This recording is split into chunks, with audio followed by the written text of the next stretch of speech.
Aries does not want us to record tonight, apparently. And the child wants to punch me in the stomach for reasons. So...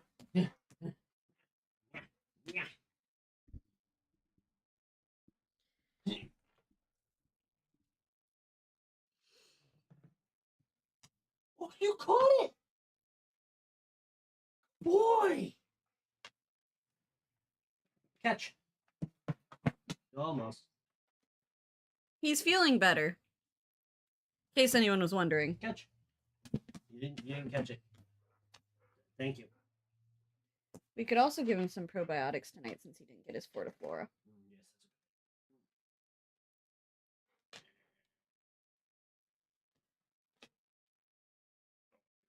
Yes. Careful, don't strain him too much. He's still not 100.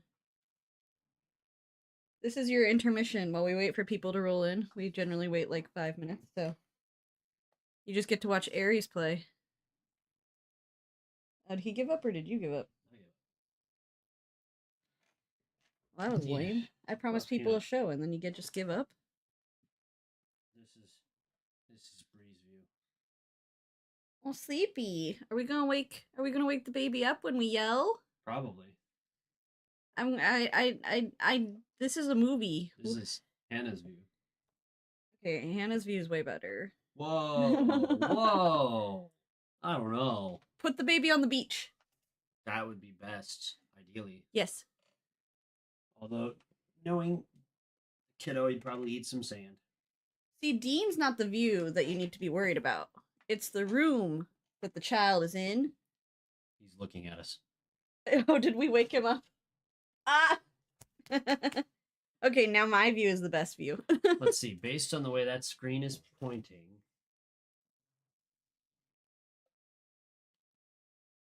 Are you trying to stare at him? Dean! Buddy! This is archived on the internet forever. You'll see this someday. Clip it. I'd be like, who the fuck is that old guy? Why?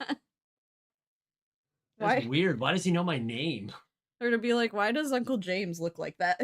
Like, because you'll probably look different by then. Oh, I'll probably have like short hair and shit because I'll get tired of trying to maintain it. Be like, oh, you had long hair? Oh. So Big D!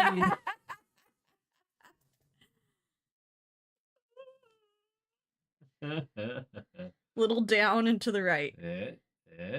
Hey! You didn't wake the baby. I did. It was on accident. Okay, at least it wasn't us. Oh, sweet lord. This was a movie. This might be, I don't know how to get 2 episodes out of this. Oh, I will. Okay. I have over 100 and... I have 120 notes. So many notes.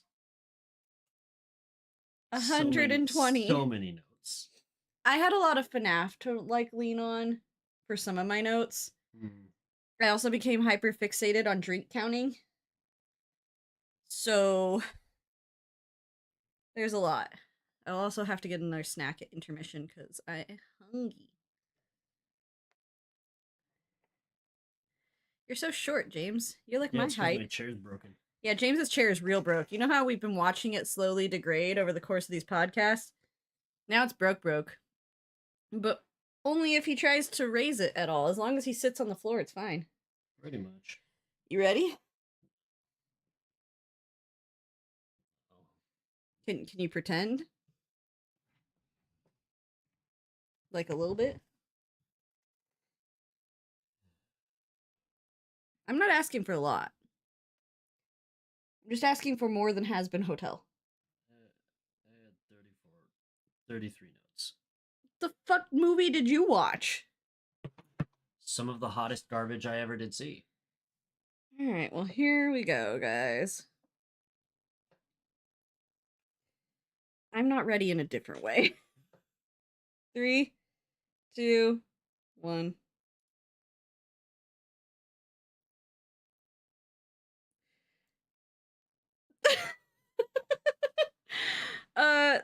This is CityWavesCinema. I'm America. James is also here. Neither of us really knew how to start this episode. And that's why there's a little bit of extra silence at the beginning. Our apologies. This is a movie we watched. It's a movie called Willy's Wonderland. It's a movie. This might be the last episode of the show. Why? Because I don't want to do it more. Why? If I have to keep watching things of this nature, you remember a long time ago we watched the Flintstone movies? Yes. This was like that, but without any iconic characters or acting that was good or plot or budget or set pieces. There was some set. I'm pretty sure they found an abandoned fast food restaurant. They found an abandoned Chuck E. Cheese. It had to be. No, it wasn't big enough. I'm telling you, it was like a fast food restaurant. I just okay. Sentencing is hard for this movie. This movie follows a formula that you're taught in film school never to do. Just never to do this. The formula followed by the movie is tell, don't show. And in this movie, every character except Nicolas Cage exists to explain the plot out loud as though speaking the plot to the audience like it was a show like this. Every single line of dialogue is a pointed, ham-fisted waste of breath. Every excessive cut and camera angle. Oh my god, the camera.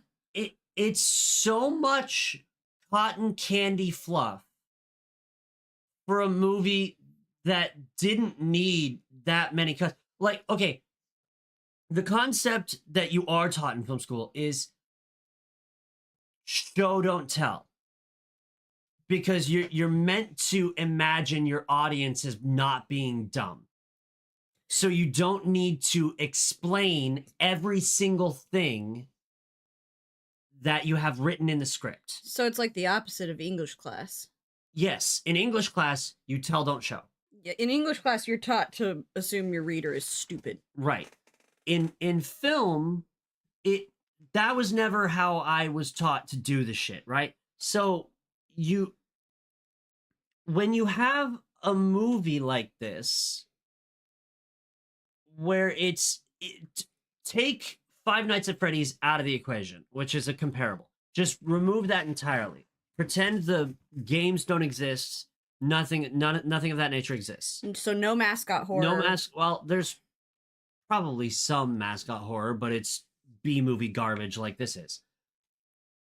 This movie without Five Nights at Freddy's is actually worse than if Five Nights existed. Because this movie has issues in every single way. Literally, you name an aspect of the film and there is a problem with it. It cost $5 million to make. It box officed $450,000. It is so bad. I'm sorry, it cost $5 million to make that? It's on your screen right now. It cost $5 million to make. A lot of that is probably the salary for the various celebrities that are in it.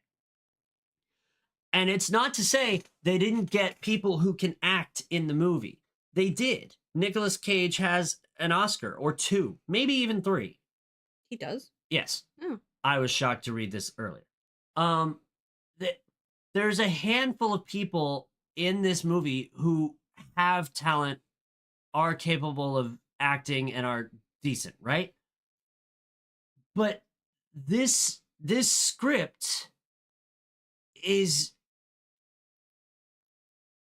like unusable garbage. Nothing will be explained visually. Everything will be explained by people saying things to the main character. And now, Nicolas Cage had a big hand in the overarching script and story and production of the film. He was very interested, I read, I read that to too. make a movie without speaking lines, which I think is a cool concept. This is not the script for it, though. Okay, the whole not speaking thing, because it's like one of my first notes. This doesn't. It's not a video game, but it feels like one, because you feel almost like you're watching a player character who typically they don't get to talk.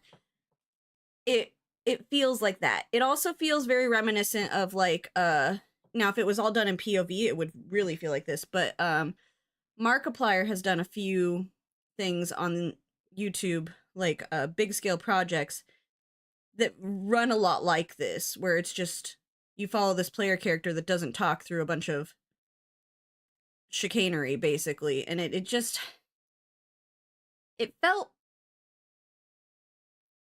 disjointed. I'm not saying it's a bad concept, and I've seen it work. Again, Mark's done it. But I don't know. It didn't play well. I think you're right. It wasn't the movie. It wasn't the movie for it. Really. I'm thinking back to another movie that the main character doesn't speak in. And it's a million times better movie. What movie? It's a movie called Hardcore Henry. It's another actiony, violent movie. But it is a POV movie. So in Hardcore Henry, which I highly recommend people watch, it's a phenomenal action movie. The audience is Henry. And at all times, you feel like you are Henry because the film is made POV to Henry. And it's not much for plot, but it's a marvelous action movie. It's the camera that is Henry is operated by I think like 10 different stunt guys, and there's no speaking lines, and it's just so good. This movie, Willy's Wonderland, is like a coked out, strung out version of that in mascot horror. It feels like Wish FNAF is what it feels like. This is Sheen FNAF. This is Temu FNAF. This is whatever the Chinese equivalent to Amazon is FNAF. This is Five Nights at Flumpty's, but worse. This Forgot is about Flumpty. Five Nights at Candy's, but worse. Oh, Candy's was pretty good. This is every knockoff mascot horror game since 2013, but worse. It's so fucking bad, guys. It's so bad. Here's my thing too, and I know you said to take it off the table for that one point, but to bring it back on, the market, the horror market right now is inundated with mascot horror. So we have lots of examples to compare to. Now, this idea was come up with in 2015, which was also the first year that the first FNAF game came out. Coincidence? I think not. But I digress. This came out in 2015, or the idea was developed in 2015. If the movie had come out faster, it probably would have done better because there wouldn't be anything to compare it to. You wouldn't have Poppy, you wouldn't have Bendy, you wouldn't have Freddy. It would be newer. It would be fresher. It would be a cool idea. And would get all those people that, like me, that were scared of animatronics in their childhood. The issue being, the idea was created in 2015, and I know, believe me, I know from listening to Distractable now, how difficult it is to make movies, and how long the process can take. It took 6 years from idea to finish for this movie to come out. By then, we had like 6 or 7 FNAF games. We have had Poppy's Playtime. We have had Bendy and the Ink Machine. We have had Garten of fucking Ban. Like, we've seen the best. I would wager Garten of Ban made more money than this movie. We've seen the best and the worst of mascot horror at this point. So to have this movie come out and just be on the worser side sucks. Because it could have been, even with all of that, really cool. Because clearly there are still people being successful with mascot horror. Poppy's getting a movie. Bendy's getting a movie. Bendy's movie is going to... Okay. Just to speak directly to the audience here, because this podcast is going to live on the internet for forever. Let's look from right now. What day is it? It's the fucking 13th of July, the year of our Lord 2024. Someday in the future, there will be a Bendy and the Ink Machine movie. It will be better than Willy's Wonderland. I'll stake my name on that shit. Simply because there's a plot and a story that's interesting. If you just look at this movie as an action movie, it's still bad. If you look at this movie as an excuse for Nick Cage to do some overacting, as he is wont to do, he doesn't. If you are looking at this movie as an excuse for a handful of models and TikTok stars to get a big break, guess what? You're better at your platform. Fuck off. Look, I love Christian Del Grosso. He's hilarious. He is. He's tremendous He's content really funny. creator. Wastes his time in this movie. Waste of his time. I'm sorry. It's not. This story is beneath someone of his talent level. And he's on screen briefly with Nick Cage, who's won an Oscar or 2. He has a talent level well above this story. There's a handful of people who have acted in this movie who are like long-time Hollywood people. The sheriff character, she's been in shit since like the 80s. Yeah. As long as Nick Cage has been going, she's been going. And she's not been in small-time shit. She's been in big fucking movies. Mm-hmm. She's one of the worst characters in the script. Oh my God. And one of the most phoned-in performances, too. I look at this movie and I go, it's directed by Kevin Lewis. The screenplay's by Geo Parsons. Geo Parsons, don't write more. Don't. It's okay. You don't have to. You can find other hobbies, other things to do to populate your time and efforts. You can find other ways to express your artistic side. Maybe colored pencils. Those might be fun for you to try. Because this shit, what the fuck, dude? What the fuck? None of all your dialogue is like reading from a novel. It's not translated to film at all. I could write better shit half asleep at 3 o'clock in the morning. What the fuck is wrong with you? This script is appalling. Every character is a fucking trope. There isn't a character that makes sense. Not even the janitor, Nick Cage, has a moment where he does things that make sense.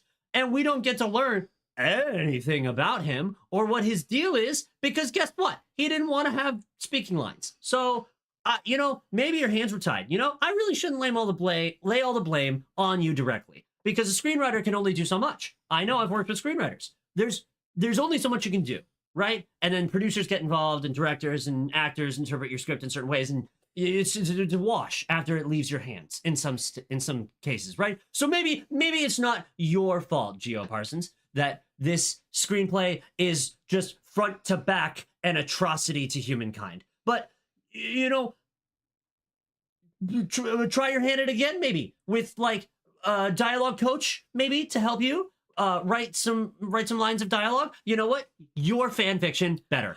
I was gonna ask. I was like, "You've read my writing." Yes. You know what? He can't write dialogue. You can't write dialogue, but your dialogue is like a little bit better. So my writing's bad, guys. It's just, it's so. I feel harmed having watched this. There's a movie that one of our viewers suggested to me that we put on the list to watch. And it is a movie that I have seen some of. I haven't watched all of it. It's called Birdemic. And it's by this guy named James Nguyen. Do not write it on the fucking list. I was like, it's not on the list. No, it's so bad. Less than 2 stars bad. It's truly so bad. And he is a wannabe Alfred Hitchcock with no talent. This movie feels 2 steps beyond that movie. It's got $5 million in budget, and that's on the props, the costuming, and Nick the Cage. people who are in the costumes, and Nicolas Cage. And I bet you they got a community college cinematographer. David Newbert is the guy in charge of that. And brother, what the fuck? You know what? It makes me feel good about my shot in Hollywood, because I would never in a million years, even if the Nicolas Cage looked at me and said, I want you to shoot it this way, I would go, that feels bad. What you said, not good. Feels poor. Feels bad. There's a television show that we watch. I'm not stopping. Okay. There's a television show that we used to watch. You watched more of it than I did, called Sabrina the Teenage Witch. I love that show. That's a show that bothered me on a cinema level for a really minute reason. And the reason is a lot of the shots, seemingly at random and for no particular reason that I could source, had vignettes. Oh, he's talking about the Netflix Sabrina, just so we're clear, not the old, like, Melissa Joan Hart Sabrina, just so we're all on the same page. New show, not old show. It had vignettes on the edges of screen. And it would happen very randomly. And I couldn't ever figure out why, and it made me like the show a little bit less. That's not to say it's not without purpose. I just couldn't figure it out. That's on me. That's not on them.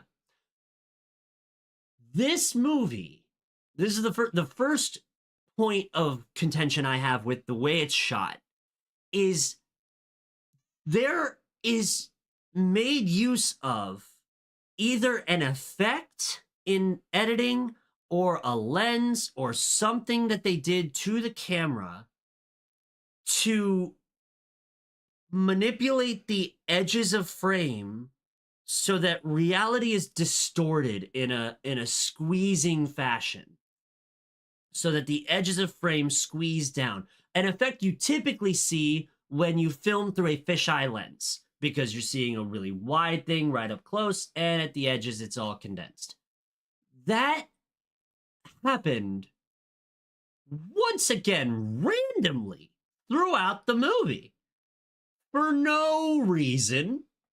Couldn't fucking figure it out. I was watching for it. I would rewind on occasion to see if I was correct, and I can't fucking figure out why.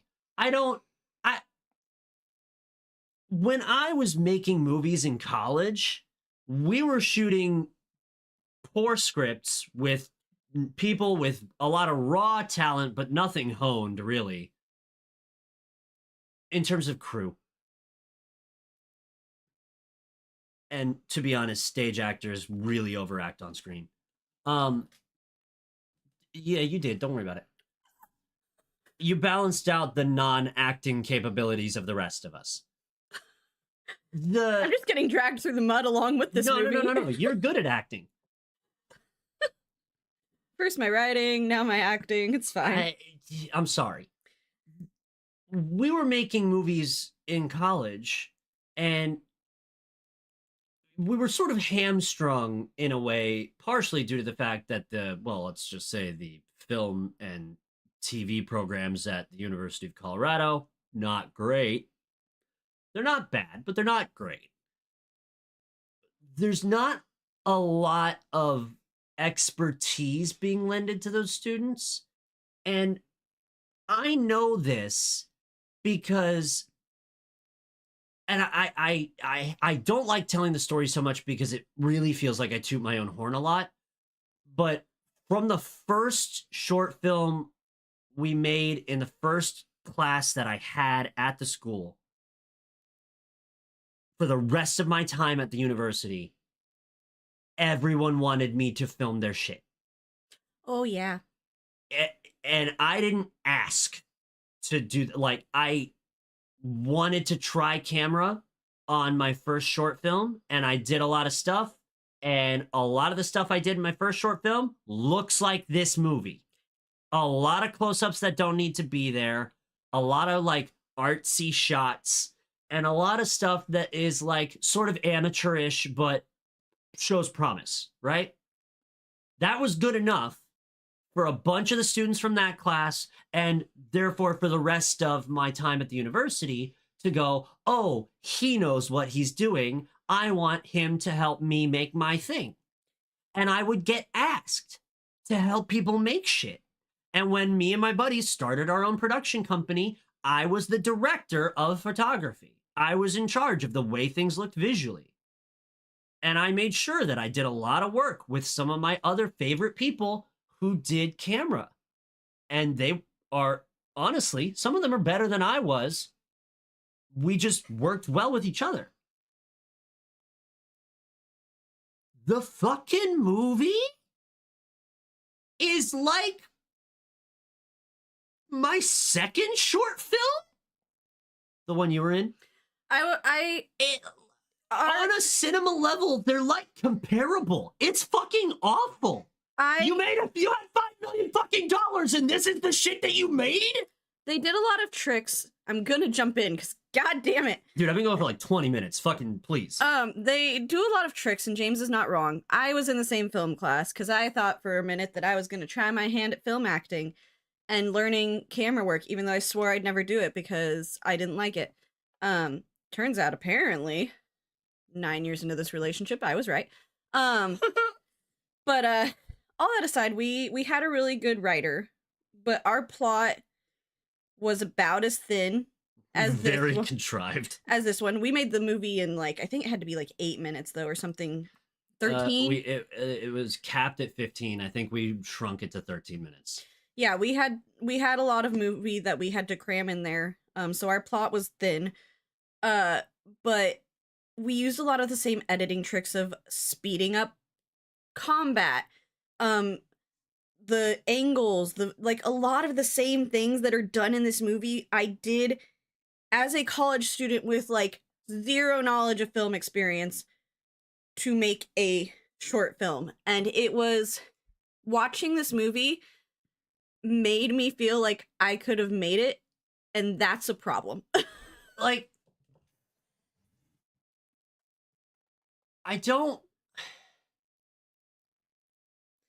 Nick Cage has made a handful of remarkable movies. Mm-hmm. The fucking National Treasure movies. Love those movies. Gems, all of them. Some more than others. But gems, There's right? only 2. Yes. Okay. Some more than others. There was a TV show in the works as well. Oh, yeah, I forgot. I don't think it ever actually made it. But his production company is listed as one of the 5 that were on this set. And I know your budget's $5 million. That's not a lot, especially when you gotta fucking pay people, right? A lot of that money's getting allocated to paying salary. And even though the mascot costumes weren't like great, those are still hefty fucking projects to undertake, and they're gonna cost. You some had to coin. get someone to make them. You had to hire people to operate them. I understand that this is a budget movie,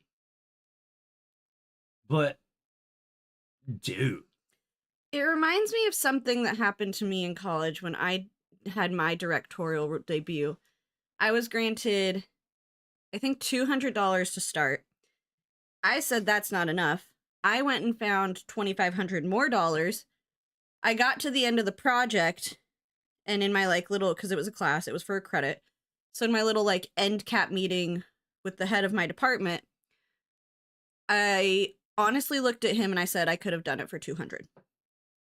I didn't need $2,500, and I don't even think we spent it all.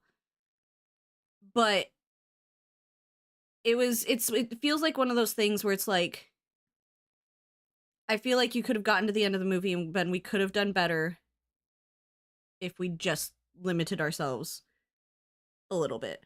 I don't know. It's we haven't even talked about anything of like the plot or anything this entire time, but it feels like it was done by a college student. and that's not And that's not knocking anyone in film school or anything. Listen, if my dream team of people I worked with in college were given $5 million to make a movie, we would have made a better movie than this. Oh, your Super U movie or whatever would have Super U with the budget for effects blows this script out of the water. absolutely. I mean, it's a little gimmicky, but it's only a little gimmicky. It would I'm trying to find, I need you to vamp for a second because I'm trying to find a comparable budget for something I've seen recently. Okay, something else that I had issue with. James talked on the cinematography briefly, so I'm not going to touch on that. Something I am going to touch on is something I have expertise in, which is making blood. It's not the 80s anymore. We can make better blood than what was used in this movie. Now, I'm not They use CG, I'm almost positive. like on the window and stuff. I'm not talking about the black blood that was everywhere. I'm talking about like the stuff that was used to write on like the mirror and things like that. Like it is not that hard to make fake blood, and to make it well, and to make it not look like it's water. And so it's another one of those things where I looked at it and went, we have the technology to do better. We have the ability to do better. And it feels like we just didn't. And there's not a good reason as to why. I think that's my biggest issue with the whole movie is there was a lot of decisions that were made and there's not a good reason as to why they were made. Okay. I don't often like to talk about Tarantino as someone to emulate because he's weird, he's unique, he does his own thing. He's made a gajillion dollars from his movies. They're very successful. You can't say gajillion without turning Donald Trump a little bit. Gajillion dollars. Now, Quentin Tarantino debuted as a director with the film Reservoir Dogs, a film I watched and studied for film college. Okay? Because I had already seen Pulp Fiction and they were like, watch a Tarantino movie. And I was like, okay, here's another one. Reservoir Dogs was made for somewhere between $1.2 to $3 million. Reservoir Dogs doesn't have as much graphic violence, but does have a few scenes of violence. Is a movie with a story. And it's a movie, granted, $1.2 to $3 million is a lot more money in 1990 whatever. But it's still grossly low budget, right? So grossly low budget, Tarantino plays a titular character. That movie, whether you like it or not, whether you like him or not, is a better story for less money And that's a personnel issue. Your producers aren't pushing hard enough. Your producers are fine with stuff. You shouldn't be fine with stuff. If there's anything I know about art, it's that all art's subjective. Someone could watch this movie and be inspired. Great, awesome. Make something better. Strive to make something better. I mean, that goes for anybody. You go see a play where someone acts their ass off on stage and you want to act, do it, and better. Push for better. Push for more, push for better. I want to hark back to something I said about Nick Cage and his tendency to overact. It's a hallmark of how he is on screen, right? He has William Shatner vibes. Sure, yes. This movie could have been twice as good on the same budget if you spent more time leaning on that tendency. If your producers and your director spend more time understanding the talent pool you have. Let's think about it briefly. Your star is Nick Cage. What does he bring to the table? With the caveat, he doesn't want to have speaking lines. Okay, he doesn't want to speak. Sure, it's a unique challenge. What does Nick Cage, renowned actor, bring to the stage that no one else on set does? A boisterous personality. This huge, larger-than-life persona. And people love that shit. Just like Tarantino has his cult following and his weird thing with feet. People love it when Nick Cage overacts. It's entertainment. Is it good? Not always. But it's something you expect in a way. This movie doesn't make use of Nicolas Cage. In fact, if he wasn't one of the producers and one of the head guys in charge of this movie, you could have made the movie with any motherfucker in that role. Joe Schmo from the corner. Anybody. Every dude watching this episode right now could play that guy. It's nothing he does in his performance is indicative of what you would know him to be. He doesn't do a single Nick Cage thing. It's almost like he was hammered and was just a bystander who wandered onto set. And they were just like, hey, buddy, you want to do this thing? We'll pay you a little bit of money. But he made the fucking movie. Who else do you have on set in the cast? Fuck the crew. Who's in your cast? You got a handful of models. Well, one of them, Kaylee Cohen, plays the sexed up character, the only really sexed up character at all. And she does a great job being very pretty on camera.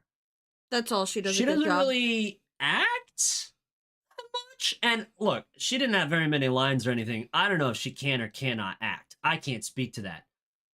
I can. But she didn't have really an opportunity to at all. I mean, it's a slasher movie. You need a damsel to get murked, but what does she bring that's positive? She's hot. She's hot. She's very pretty. So you just treat her as a sex symbol? Marilyn Monroe, fucking, can we do a new thing? Can we do something different with the pretty character? Let's do something unique or different or interesting at all. Please, I'm fucking begging. Then you have Liv. The most annoying character. For fucking every reason. Bad acting. Yeah. Poor direction. Mm-hmm. And, sometimes I don't think actors really know if they're doing bad acting. And it's a director's job to know, Bob would agree with you. and a director needs to control that. That's the point of the director, is to tell story. Actors say they tell story. They tell the story, director tells them to tell. Yeah. The director fucking missed every day of shooting. Didn't direct at all, to my understanding. He could have been there every day, every minute. Fucking, how are you gonna watch her takes where she is unemotionally hammering through lines, delivering as much plot as possible in condensed protein bar chunks, Barely blinking. into your mouth while you fucking phase through fucking just shot after shot of plot happening vaguely. I don't know. They're all mixed together. Not to mention the continuity errors. The fucking, she didn't act good at all. There's not a redeeming moment for her character on screen ever. And you know what? While it is the director's job to shepherd the project along, if you are on set and you feel like you're not getting it, or it doesn't make sense, blah, blah, blah, blah, blah, blah. I know there's a lot of power shit that happens in Hollywood. On a good set, you should be able to go to your director and go, hey, can you help me figure this out, because this doesn't make sense. I don't understand how my character's supposed to be here. Like, help me figure it out so I can perform. You should be able to do that, right? And on some sets, you can't do that. The director's a fucking psychopath. Whatever. You should know when you're delivering these lines that they're fucking terrible. I'm going to reference something really quickly. Oh God, is it something terrible that I've done? No. Oh, good. There's in the later seasons of The Big Bang Theory, we get this couple scenes where Will Wheaton and Penny are hired to do a sequel to the movie that Penny was in, which was the Killer Ape movie. Yeah. Where she basically turns into a killer gorilla. Yeah. And that's such a grindhouse movie. That is how I feel like this movie was made. Because if you watch that episode, the director's just there like, cut, next, scene, like doesn't even engage. And there's a point where Penny goes and she's like, I really feel like that last scene could have gone better. Could we try it again? And he just entirely like shuts her down and goes, we're not making like a great movie here, sweetheart. We'll be like, we're just here to get it done and like hopefully maybe cash a paycheck at the end of it. Like, and he says something better than that, because I'm not a good writer, as we established also in this episode. That one I'll own, though. I can't write dialogue worth shit. But so it kind of, that's what it sounds like happened on this movie, because it is. There's so many things that could have been done something about. The continuity by itself is a fucking sham, but like I don't know what happened. This feels like an enormous wasted opportunity. Exactly. And it, budget notwithstanding, you have at your fingertips a handful of people who make a lot of content. Nick Cage makes so many movies. Christian Del Grosso has made a small media fortune between, he was on Vine, he was a TikTok star, he's on YouTube. The guy knows how to make content audiences enjoy. And he is in some 2-bit boyfriendy side role. The guy, look, you could have had him play the fucking main character, and it would have been probably better. Because then you're not, a big chunk of my issue with this movie really comes from Cage not doing enough Cage. And he does some. There's a sequence that's really great where he does a little dance with the pinball machine. That's a real sentence I said out loud. While drinking his drink. While drinking his strange caffeine on the clock beverage, he does this little dance as he wins at pinball. And that is the only time Nick Cage does Nick Cage stuff. And you're in that sequence going, oh, we're finally in it. We're finally there. We're into the goofy, funny B-movie bullshit. And then it comes out of it, and he stops doing that. He just goes back to this disgruntled motherfucker. And anyone can be a disgruntled motherfucker. It's the easiest thing to direct. It's the easiest character to portray. Just frown. Just be surly. Be inconvenienced that you're even here. Done. Cut, break, check the gate. Moving on. Fucking, it's Nick fucking Cage. Let him Nick fucking Cage. Even I know he's a little older now, but even the action sequences where he's fighting with the animatronics, they're not even over the top. They're not believable, but they're not even like, they're in this horrible limbo between realistic and the over the top that you want them to be. Because you come into the movie and you know it's not going to be good, right? Yeah. You're not sitting down here waiting to watch a masterpiece. That's not real. If you are, you're delusional. That's fucking ridiculous. You're not sitting down here thinking you're going to watch some masterpiece movie. Most mascot horror is like that, to be honest. Five Nights at Freddy's kicks this movie in the balls, dude. They had actors and action that was believable. And animatronics, the animatronics moved like animatronics and not like humans in suits. To be fair, that was Jim Henson, and no one can touch Jim Henson's team. So correct. But you're not sitting down at this movie thinking it's going to be this masterpiece. But what you are sitting down at this movie going is, it's a Nick Cage starring, Nick Cage produced slasher about animatronics. God, I hope he goes so over the top. You don't need to watch the movie. Watch the trailer. The trailer oversold me on this movie, honestly. The trailer shows every worthwhile bit of violence in this movie. If you're watching it for some slasher bullshit, watch the trailer. You don't need to watch the movie. You save yourself. Hour How long and a half. is it? 88 minutes? Save yourself 86 minutes. You can do so much stuff with 86 minutes. You can convince G.O. Parsons to take up colored pencil drawings in 86 minutes. This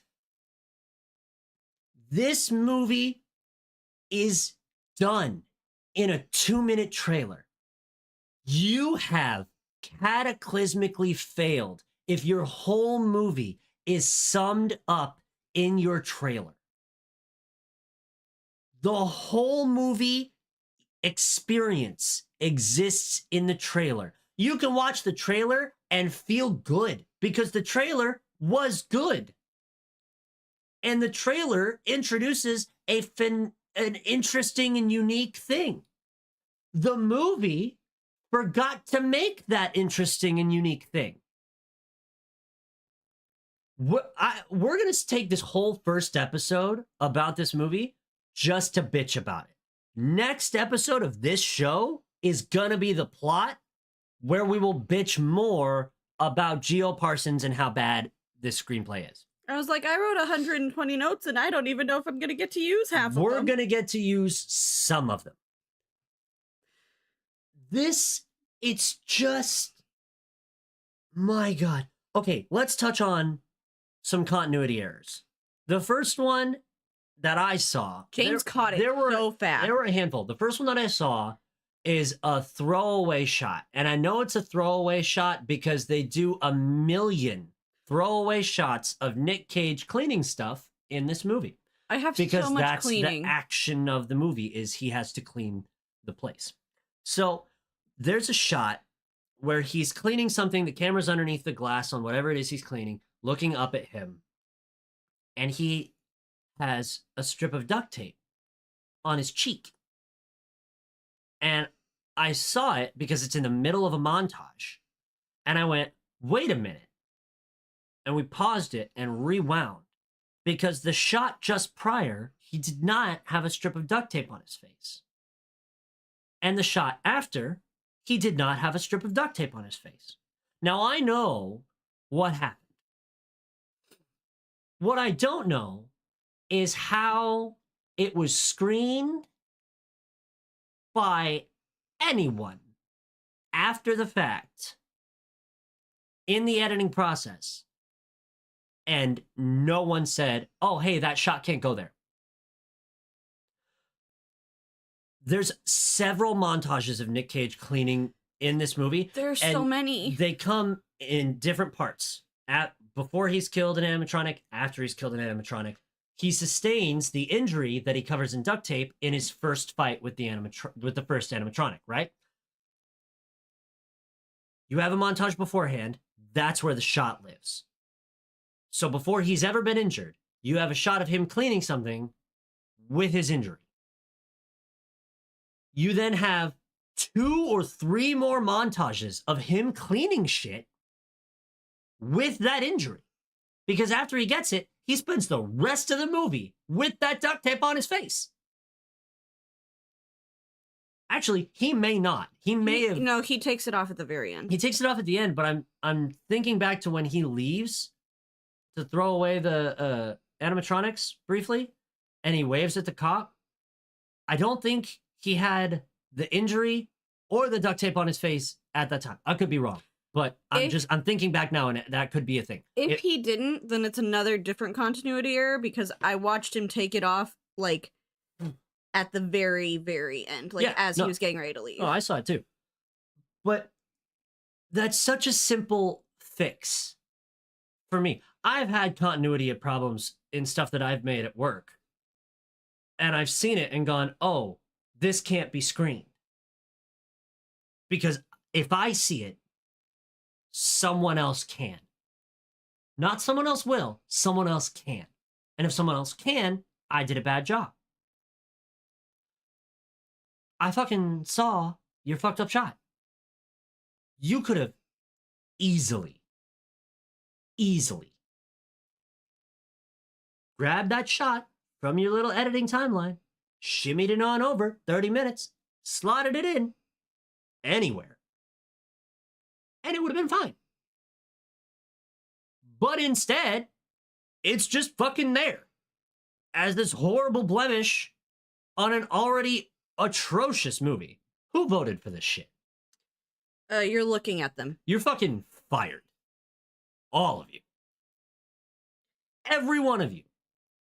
Dean picks the next movie. No one else. What the fuck, guys? So they just fuck up continuity for the rest of time, especially when it comes to America's favorite pastime during the movie, counting cans. You jump in on this one. Okay. I've been going. My throat's fucked. Do you have more continuity, or are we wrapping up with the cans? Okay. So here's the thing about the cans. And I'm not as well versed in James's making films. So when I didn't catch the tape on the cheek. So when I catch a continuity error, it's blatant and it's obvious. And so when you're watching the movie, there is a thing where he has to drink a can of this punch drink, not like fruit punch, like a punch, like a pow punch. Every time his watch goes off, and he has to finish it before the next timer on his watch goes off, for reasons that will never be explained and you don't know. But why? But why? We don't know what they do. We don't know why he does it. It just happens, and that's the important part to know, is that it happens 7 times. It happens 7 times. Oh my god, it's such a missed opportunity. It could be so great just to explain anything. 7 times. God damn it. What happens, though, is after the first 2, he goes to drink a third, and when he throws it away, there somehow, magically, is still only 2 cans in the trash can. He threw away one. He throws away the second one. He comes back to throw away the third one. Oops, nope. There's only 2 cans in the trash can. Now, somehow, by the end of the movie, there are 7 cans in the trash can. Now, we don't see him throw away 2 of those cans. So 2 of those cans we don't see because there's other things happening, but we know he goes and drinks his drink, but we don't see him actively throw away. So we see him throw away 5 times. The first 3 we've talked about. By 4, there's still 1 short because there's only 3 cans in the trash can. And by the last one, there's 7. It's such a minor thing. And it's something my professors used to get mad at me about. Is you'll get lost in the woods staring at the branches on the trees. But when the branches on the trees are a main part of your fucking storyline, and you make me stare at the trash can so many times, you could do a better fucking job at counting. That's a kindergarten skill. You count to 10. Just count. And take a shot of the trash can with every single can. 1, 2, 3, 4, 5, 6, 7. That's all you need. I bet you Psycho Stick did the editing because they can only count to 4. And they do it out of order anyhow. And you know what? It's where they got messed up. Yep. They can only count to 4. But 1, 2, 5, 4. That's the song. the mic is apparently skipping and I need to calm down. Yeah, you were shouting. You were probably clipping. It's fine. I'm sorry. Learn to count is the summary of whatever you missed from the clipping of my mic. Jesus Christ. Is learn to count and take a picture. It's really not that difficult to count and take a picture 7 times. Well, the editor got paid less than I get paid, so it's only $5 million. They had to spend all of that on the Camaro SS that they drove in the first scene and the last scene. It was probably a male editor. That's a dig at the movie or at the Hollywood cinema world. 2 renowned directors, George Miller and Tarantino, they only employ female editors. A lot of really big directors. Well, I shouldn't say George Miller only does. I just know he did for Mad Max. A lot of really big directors use female editors, and it's something that I learned recently, and I can't get it out of my brain because, and this is a quote from like people in the industry, females can edit the story to make sense. You get these really artsy directors, like the guy who made Mad Max, who I don't know. George Miller. And Tim Burton is another example.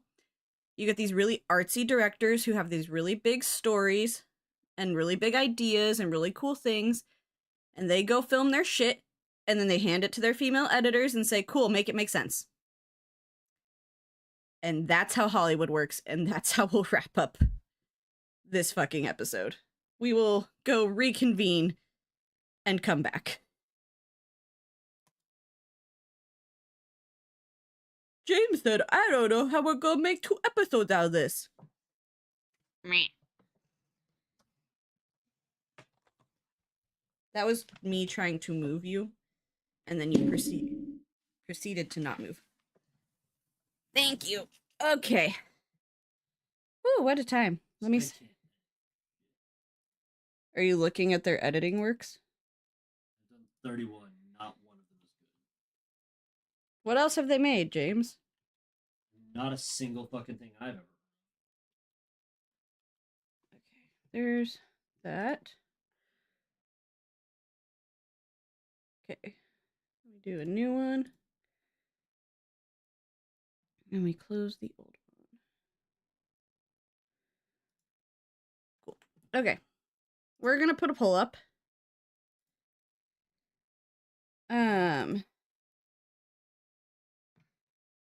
Let's see here. What's gonna be a better time? Let's throw in another Roald Dahl for James. Because you know those are always fun. Let's do something different to break up this weird well, that's not gonna. Oh wait, hang on. No, I'm not done with the poll. Ignore that. Bad poll. Okay, sorry. Ignore that poll. I forgot to add option. Okay, we're gonna do BFG still. Black Swan still. Hey,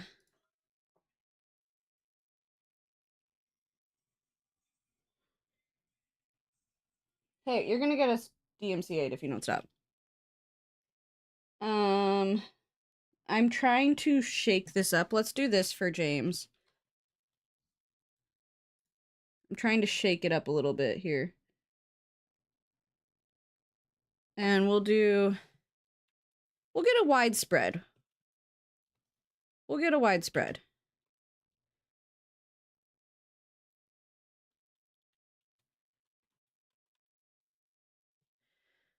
All right.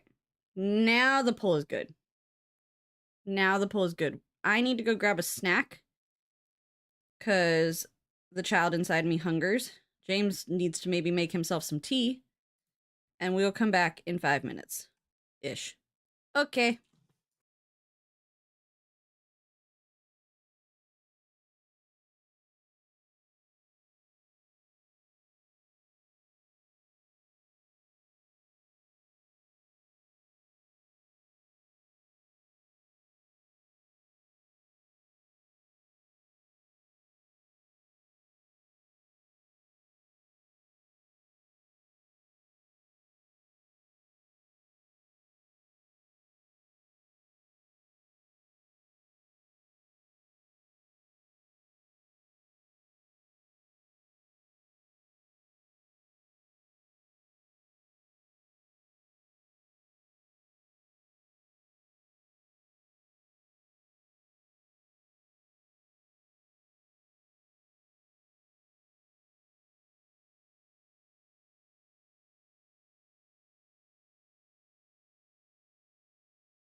Did y'all 50-50 it again?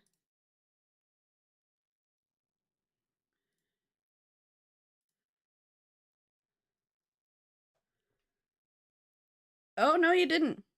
Okay. Okay. We all picked a different one. Poll isn't coming out for me.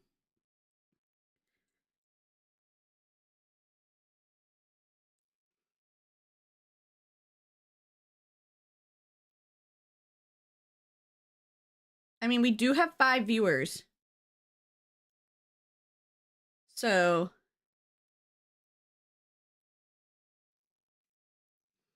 we are going to do Anchorman, which is James's vote. Or which is James put the movie on the list. I've never seen it. So it'll be an America Rants episode for sure. Cuz I already know I'm not going to like it very much. I could be surprised. Sometimes I am surprised. But because there was not a tie, it'll be Anchorman, and then we'll come back to those other ones. So, unless James did vote, but we do have 5 people. Well, the vote just ended, or she could have. Fuck it. What does she want?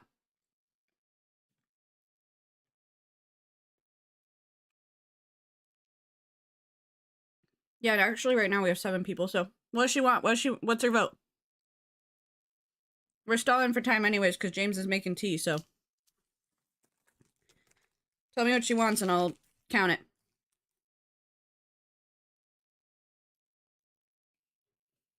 It's my channel. I can make it up if I want to. Alright, there you go. 50-50. Done and dusted. Depending on birth of child, may take me a little bit. But done and dusted. I'm actually going to star them. In case I do give birth. And I forget. Alright. Next 2 movies are done. We'll do Black Swan and Anchorman. Not in that order. We generally flip a coin for the first one. And you'll probably get an Umbrella Academy in there as well. Because that's coming out soon. So, I'm actually wearing my Brelly shirt today. Woo! Boo boo.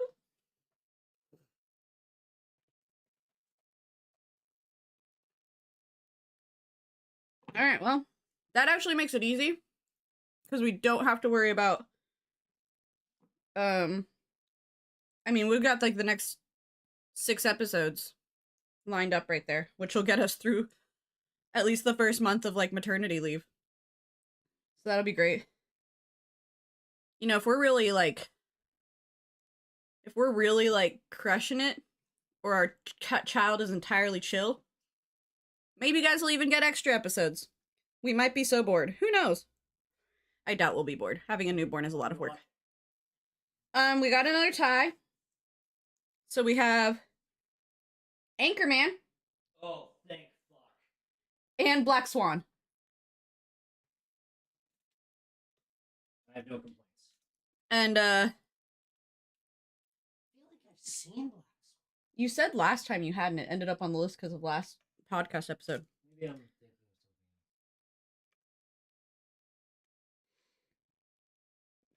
something. I can't wait to make you watch Anchorman. I can't wait to make you watch Black Swan.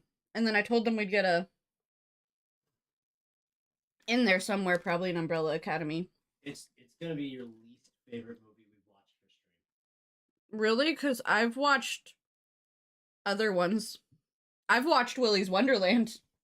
Yeah, but you hate the type of comedy that is I know. Anchorman. I already told them. I was like, I know I'm gonna hate it. What? Anchorman? Yes. I was like, I know I'm gonna hate it. Because I don't like... Well,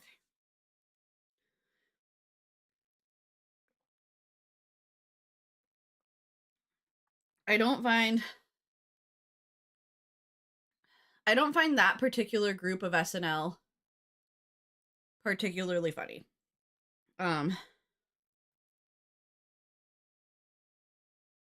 that being like Will Ferrell and God, his name flew out of my fucking brain.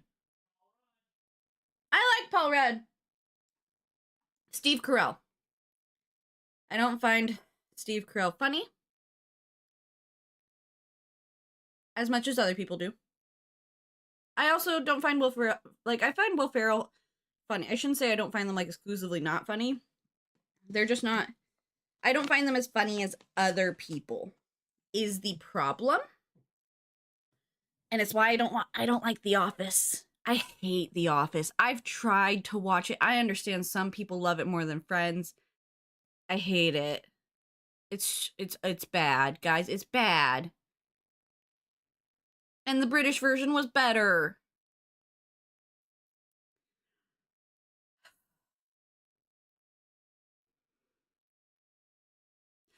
I like him in serious stuff too. I think Steve Carell is a seriously missed out on actor because he can be so funny.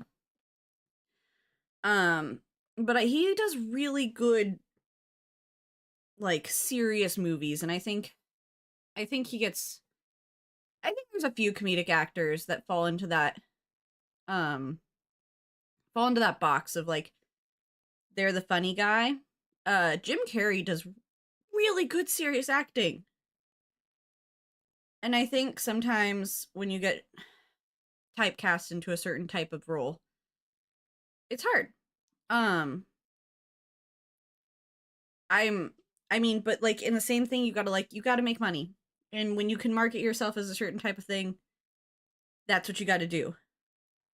Like, I'm really good at playing a crazy bitch.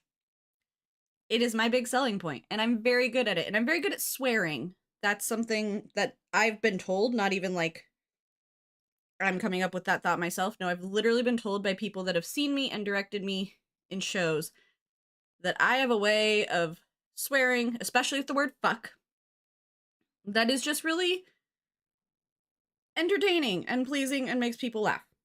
So, there you go. You have to, it's something that I was taught by one of my favorite acting teachers, is people think of typecasting as a bad thing. But if it gets you the paycheck and you know how to market yourself correctly, it can also be a good thing. And I like playing the crazy psycho bitch. It's fun. I used to want to be the main character, and I've decided that is James making tea in England.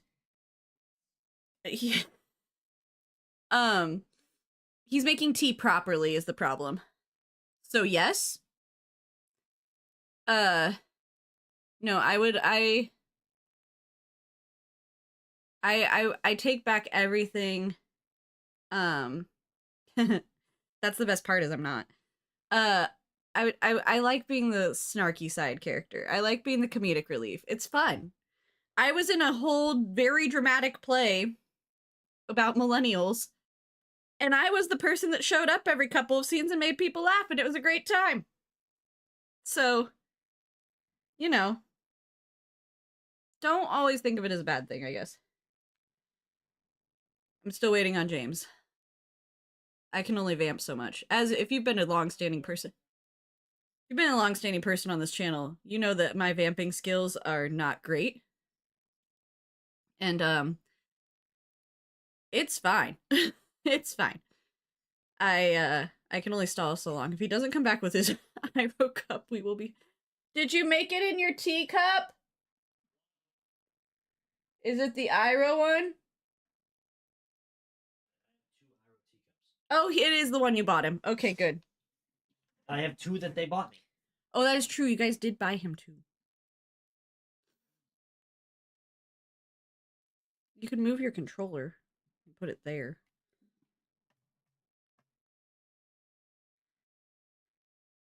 If you were buying time for a hostage negotiation, the hostage would die. Oh, yeah. No, I'm not good at it.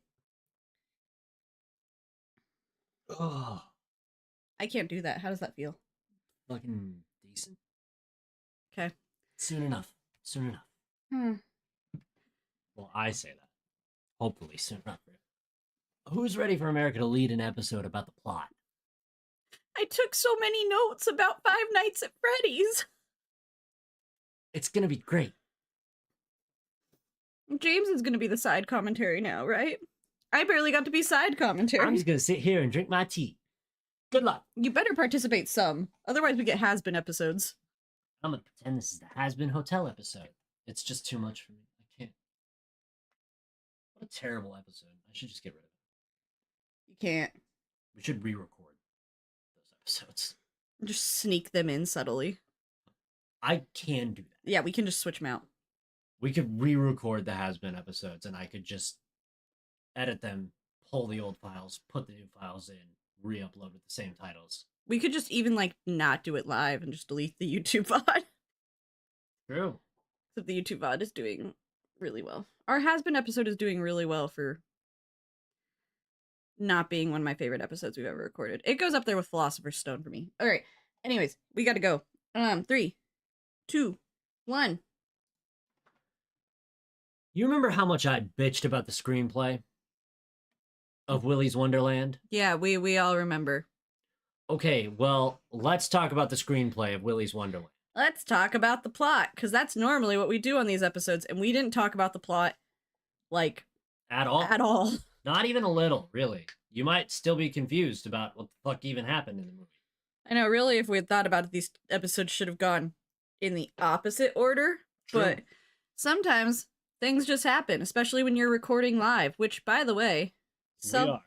self-plug if you don't know and you're listening to this podcast and you haven't been here for a while, we record these live on YouTube, and then we put them out on podcasting. So all of this is live. We have a live audience that interacts with us, and we semi-interact with them. But yeah, so there's that disclaimer. This is CityWavesCinema. We watch Willy's Wonderland. That's James. I'm America. Hello. And now you know everything. No, not everything. They don't know about the plot twist in Willy's Wonderland. There's a plot twist? Yeah, it's that everyone's the bad guy. True. Oh, that plot twist. Got it. Yeah, I'm caught up now. All right, so we open with a weird, disjointed opening sequence that's not even mentioned in the Wikipedia plot, which is what I'm looking at to keep track of myself. But apparently, the person who wrote the Wikipedia page also doesn't know what the fuck that opening sequence was, because I didn't understand a goddamn thing that was happening on screen. So confused. And it was a lot of disjointed visuals and blood. I think now I know. I think it was Liv's parents dying. I think. No, it was not. Yes, no. I thought the young girl that was there was Here's the thing: the continuity's so fucky. I'm not sure. We don't know. Weird opening sequence. I'm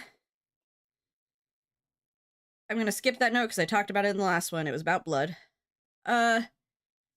Let's talk about mascot horror. We already talked about that too. See, some of these notes I'm gonna get to skip over. This is something I'm not gonna skip over because James got to talk about the cinematography in the last one, and I didn't really get to talk about it. Yes. And I will be brief. Yes. Why are there so many close-up shots? That's all I want to know. There's so many. There's an abnormally large amount. There's so many. Most of the movie, when it's not a fighting scene, is like weird close-up shots of random things. For no reason. Shoes, faucets, walls, hands. I just need to know. I'm curious. The same reused shot of a opening of a very clearly relabeled can of Coke. Was it really? What? Was it a relabeled can? I don't know. Oh. I was making a joke about how they have no budget. I see. I thought you were actually serious, and I was like, "Did I miss that?" Because I was going to be mad. No. It's some cola-esque beverage. Cool. Labeled as an energy drink. Cool. Okay. Could have done Prime. If they had done Prime, maybe this movie would have made more money. Would have had a bigger budget to start, anyhow. Okay. I also said that this isn't a video game, but it's playing like one. You feel like you're like stuck in a cutscene a lot of it. That's a great descriptor. You feel like you're stuck in a cutscene Yeah. the whole entire movie. Yeah. This movie tries to give off the vibes of mascot horror meets like a Western slasher movie. And Yes. it doesn't work. No. So the movie opens, and that I wish I could tell you that I'm like skipping over plot, but I'm not. That is like the first thing. We have the weird opening sequence that no one really knows what's going on, and then we break into Nicolas Cage driving down a road. A bunch of close-up shots of things. He runs over some spikes in the road, which is important later. Hold on to those spikes. He runs over some spikes in the road. His tires pop. We get more weird close-up shots of things, including his energy drinks. And then there's a tow truck with a guy who has a very indiscernible accent. Yep, there's an accent. If you've ever seen King of the Hill and know the character Boomhauer, it sounds like he's trying to do that, but badly. Oh my god, it is. It's just a bad Boomhauer impression. And he tows Nick's car to the garage, tells him he only takes cash, which in this day and age, What the fuck? Who only takes cash? Yeah, no. I mean, no. I get it's part of their whole shtick, like they're gonna try to trap people into the fucking pizzeria. Is it even a pizzeria? We don't even know if it's No, pizzeria. It's a Chuck E. Cheese-esque venue. It's not like a pizzeria specifically. Into the Willy's Wonderland. Like I get it's your whole thing, but I don't know. That just seems I'd have a lot of questions at that point. We also get this scene of Liv, who, for no reason that is described in the scene, and barely described later, trying to light Willy's Wonderland on fire. Yep. In the middle of broad daylight. Yep. Like, just trying to arson in daylight, bro. not even behind the building. Not even, like, secretly. Just not out of eyesight of the road. Nope. Just out there doing arson. Which she obviously gets caught doing.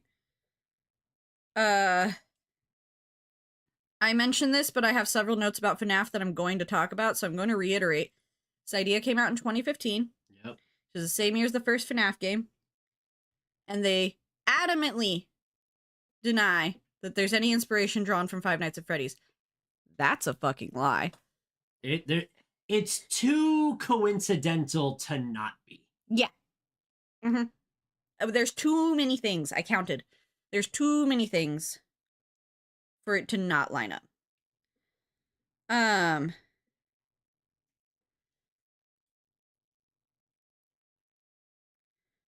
If anyone asks, so I mentioned it. So the mechanic basically tells Nick Cage's character. Does Nick Cage's character get a name?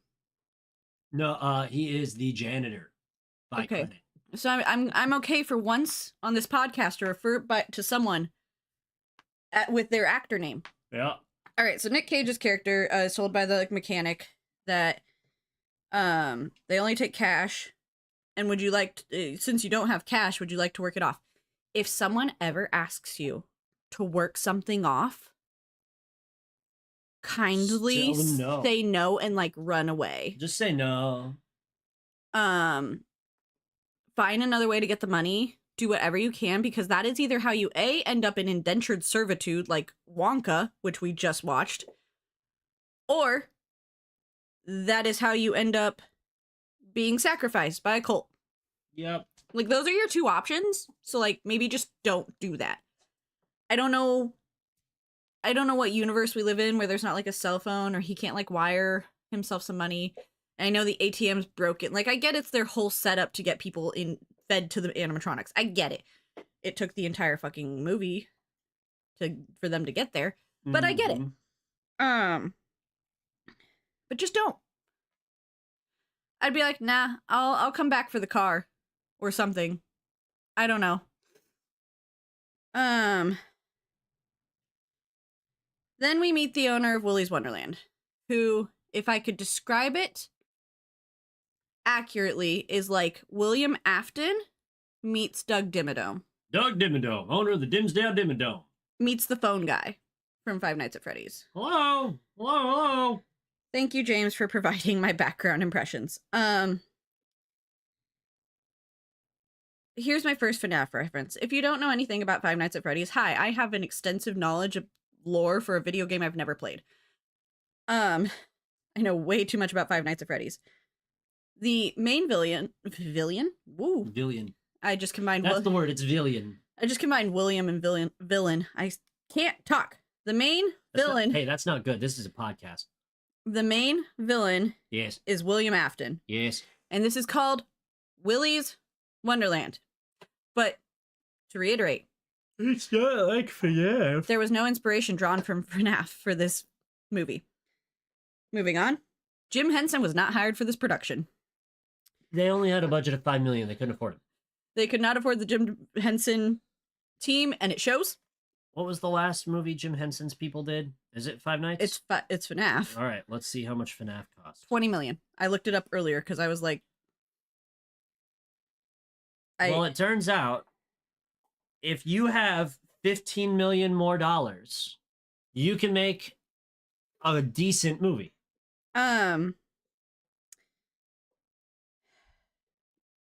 They go in and he does the phone guy spiel. Basically, he's like, this is Willy's Wonderland. Do you know what happened here? Blah, blah, blah. Here's my thing. The guy's not from around here. No, he doesn't fucking know what happened at Willy's Wonderland. And apparently, neither does half the people in the town. Only like the select few that are part of the cult. It's astounding. How many people actually live in this town? Do we know? I feel like it's like 6. Well, And there's at all of least them- 6 children, so... So there's probably like 30 people that live here. Yeah. And at least 3 of them are involved in the murders, so... Willy's Wonderland, we are told by Doug Dimmadome meets William Afton, was shut down because a bunch of people got too close to the animatronics, and the animatronics Hurt or killed them. hurt or killed them. Which is just like The Bite of 83, but again, this movie was The Bite of 87? was not inspired by FNAF, even though that's what kicks off the FNAF series. Anyways. You're really gonna need to let that go if you want to get through any more fucking plot. Oh no, I'm getting through the plot. We're still talking about what happened at Willy's. So Willy is told, hey, or not Willy. Nick Cage's character is told, hey, your job is to clean the place. You clean it overnight, take some breaks, we'll see you in the morning. And your car will be fixed. Magically. So he's like, cool. He puts on his shirt, and he gets to work. Meanwhile, across town, Liv, the arsonist, if you remember, is locked up inside her trailer by the sheriff who caught her doing the arson, handcuffed to a pipe of sorts, told there's some crackers on the table and a bucket to go to the bathroom in, and you're staying there. Classic. If you want to establish a abusive relationship, you don't need to do it that poorly. It's clear that there is tension between those two characters, but what you introduce in this way is not a dynamic of abusive authority figure. You don't even introduce them as being like related to each other in any way. It's a very confusing part of the movie because when you're intro to them, it's while they're driving the truck past and the Jed wants to fucking talk to the sheriff or whatever, and she's fucking in the middle of arresting her daughter person, and it like there's nothing establishing anything. No.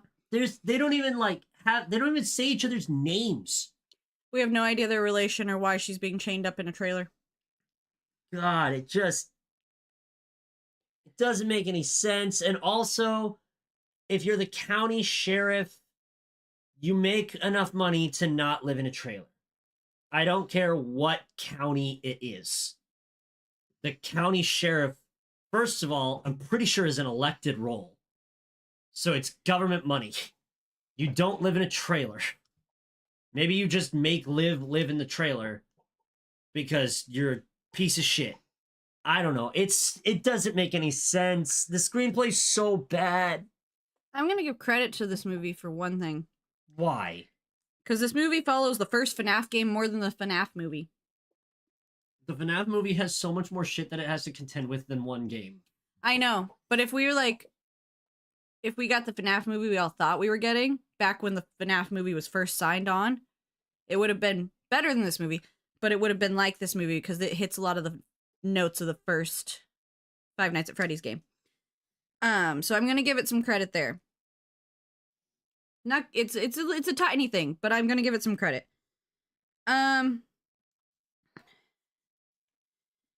Meanwhile, Liv's friends show up at her trailer while Nick gets started cleaning. Nick's still cleaning. Don't worry, he's cleaning. He will do this many times. There's a lot of cleaning in your mascot horror movie.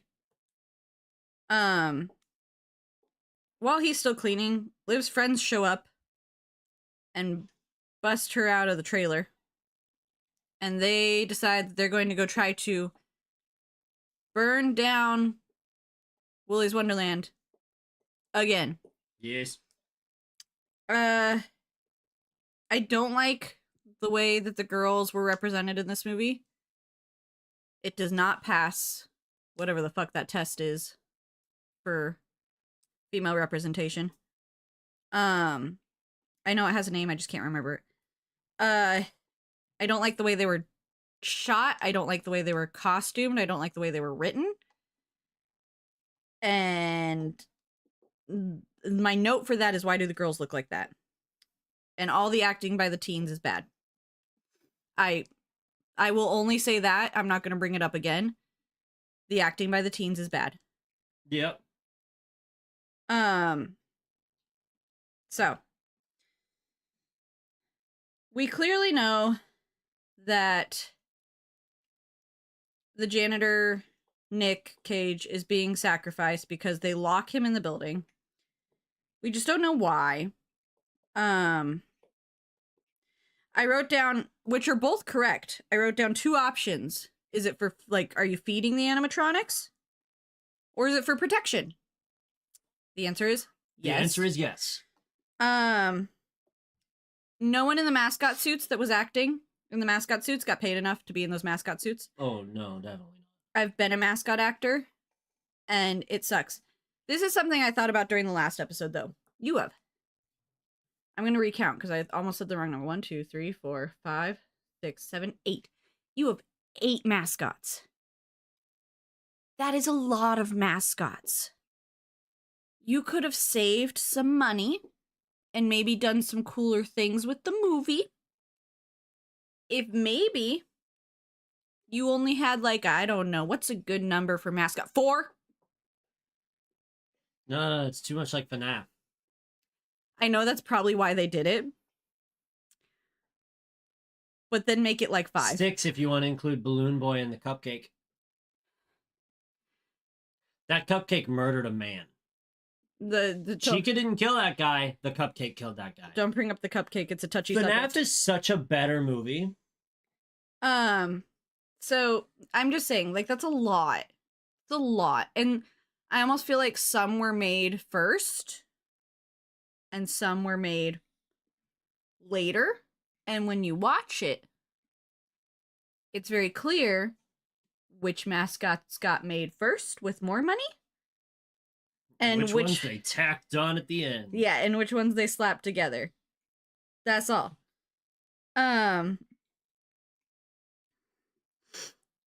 Loud noises for cheap jump scares when there's not actually anything happening is bad. And that happens with the fridge. Like, the first time we open the fridge, even in a horror movie, do better. It just stop. Just do better. There's better things to do with your time. As we watch Nick Cage go around and do janitor stuff, the cinematographer continues to be obsessed with close-up camera angles.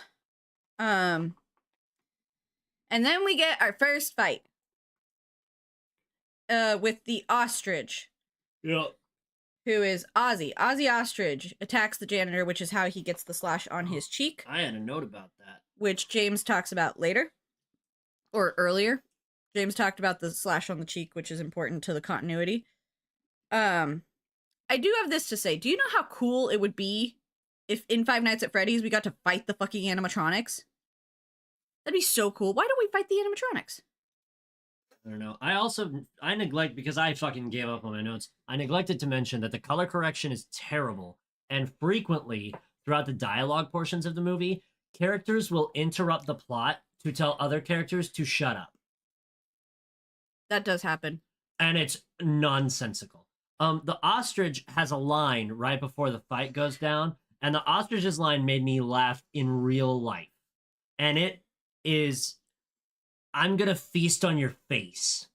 I'm gonna start saying that. That's my new threat. It's so bad it's good. It was funny.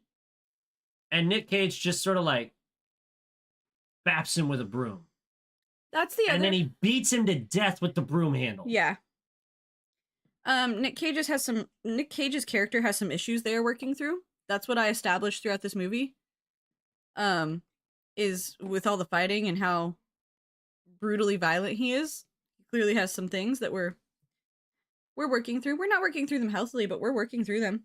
The animatronic animation / movement footage is rough to look at. And here's why. They did a thing that we did in our first or at least I guess it was my second short film in college.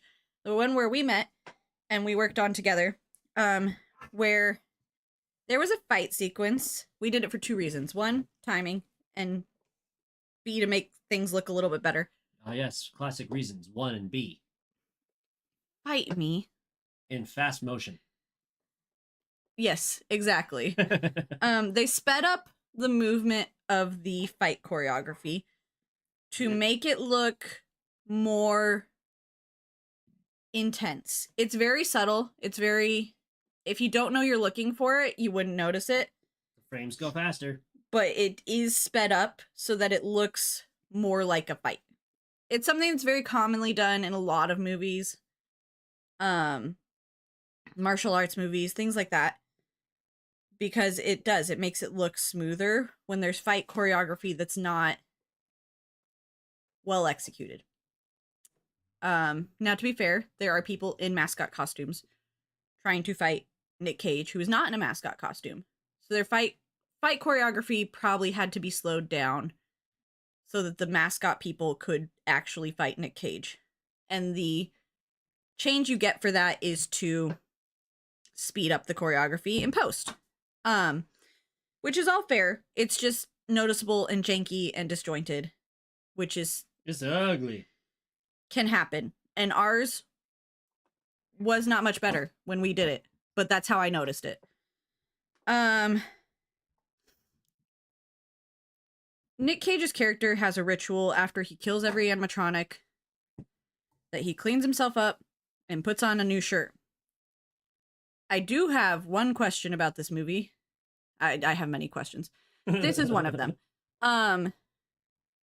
Because we see it later. How many fucking Willy Wonderland shirts does this guy have? Because he hands them out like fucking candy. He's in a supply closet. Not Nick Cage's character. Doug Dimmadome, William Afton. Because in the sequence, he's got a bunch. In the sequence where we see all the sacrifices, they're just handing them out. Like, does he have a supplier? What small town is it? Jeffrey Bezos? Like, how are you getting all these fucking Willy Wonderland shirts in the middle of the small ass fucking town for your sacrifices to wear? Also, is that necessary that they wear a uniform when they are going to be eaten? A, and B, no one's going to see them. I hate work uniforms, especially when no one is actually going to see you in the work uniform. It's stupid, useless. Carry on. So he kills the ostrich, changes his shirt, cleans himself up, puts duct tape on his scratch. And then we cut to the sheriff's office, where the sheriff is hanging out with another cop who's actually like a cop. They're not dressed in like a deputy uniform or anything. They're dressed in like regular police blues. Because they couldn't find two of the same costume. I don't know. No. They explained it. Oh, they did? Yeah, he's from a different police department, and she called for backup for no reason. Oh. And he goes, "Why am I here? You were too busy writing notes about how much you hated the movie." But something got explained, guys. He was literally like, he was sitting there, and it's the 4 close-up shots of him before you actually cut to the wide of the office that they're in, where he's tapping his mug and he's making that click noise with his teeth, and he's just generally being annoyed that he's there. And he goes, "It's a rarity that they call for backup for you out here. Ha ha ha ha. What do we do?" And she goes, "You see that phone?" And he goes, "Yeah." And she goes, "We're going to sit here and pray it doesn't ring." And he goes, "Oh." And that's the scene. Thanks, James. We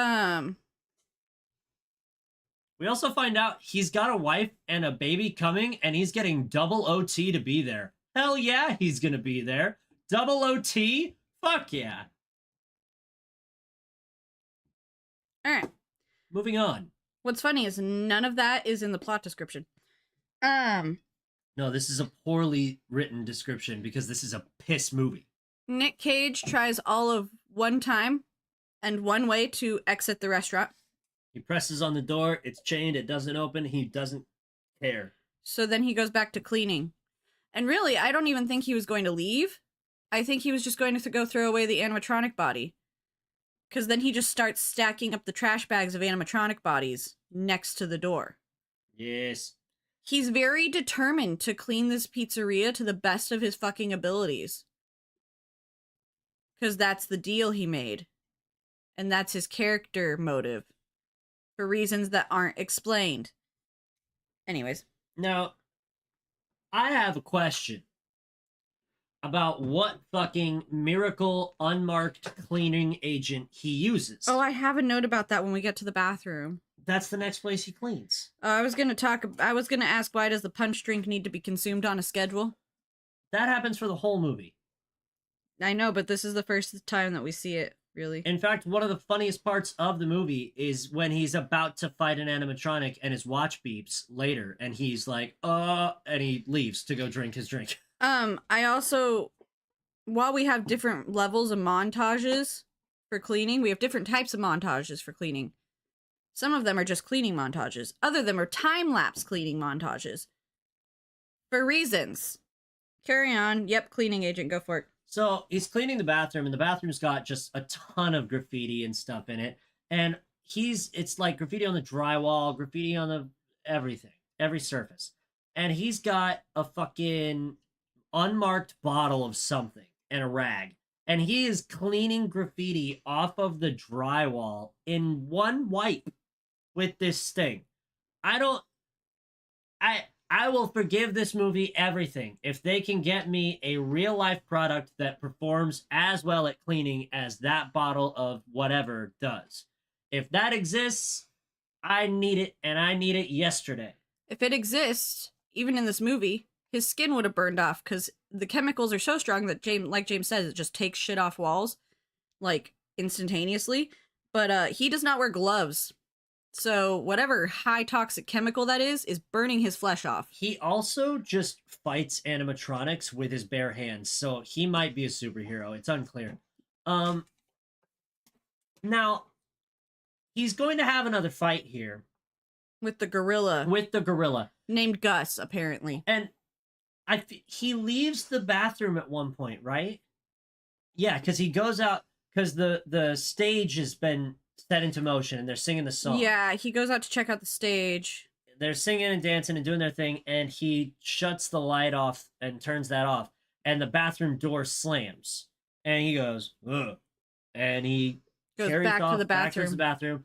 It's perfectly clean in the bathroom, just like he left it, except an intricately written message in blood on the mirror Bad blood. that says, "You are next" or something. I don't. It's some fucking trope. It's terrible. It's fucking miserable. And then the gorilla starts taunting him. His response is to not even just to clean the mirror. Yeah, he just starts cleaning the mirror. I would love. I've never met someone so committed as this I man. bet you Nick Cage has a 60-page document on the psyche of this character. Uh-huh. And I want to read that more than the screenplay. I'd rather see that movie. Can I see the prequel to this movie where we follow the character to figure out what the fuck is wrong with him? That'd be hilarious.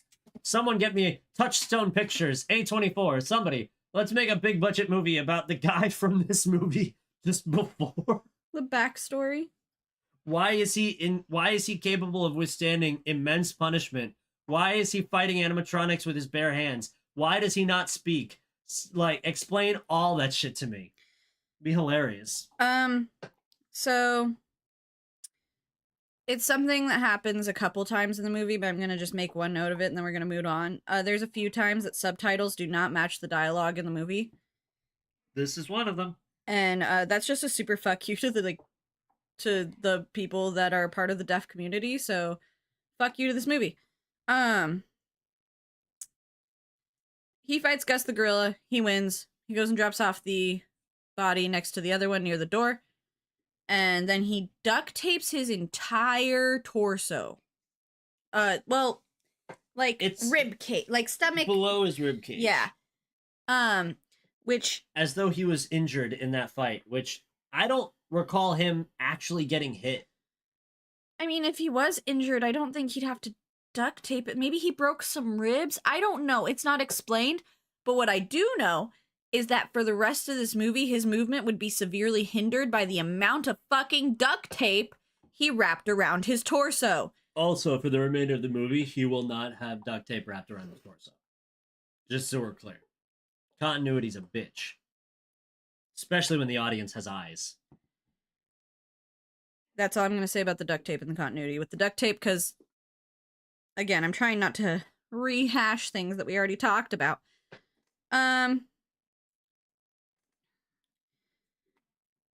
Nothing makes sense about Nick Cage's character or is explained. He just goes back to cleaning. And sandpapering his nails for reasons. Yep. It's like a nail file. Nail files are just sandpaper No, on sticks. logistically it makes sense. Like, as... But for why? Yeah. But why? Why would he need to? And I have a, like, very, like, long scene, long for being about sandpapering nails scene with no explanation in the middle of this movie. And if you caught the explanation, please let me know, because I'm very confused.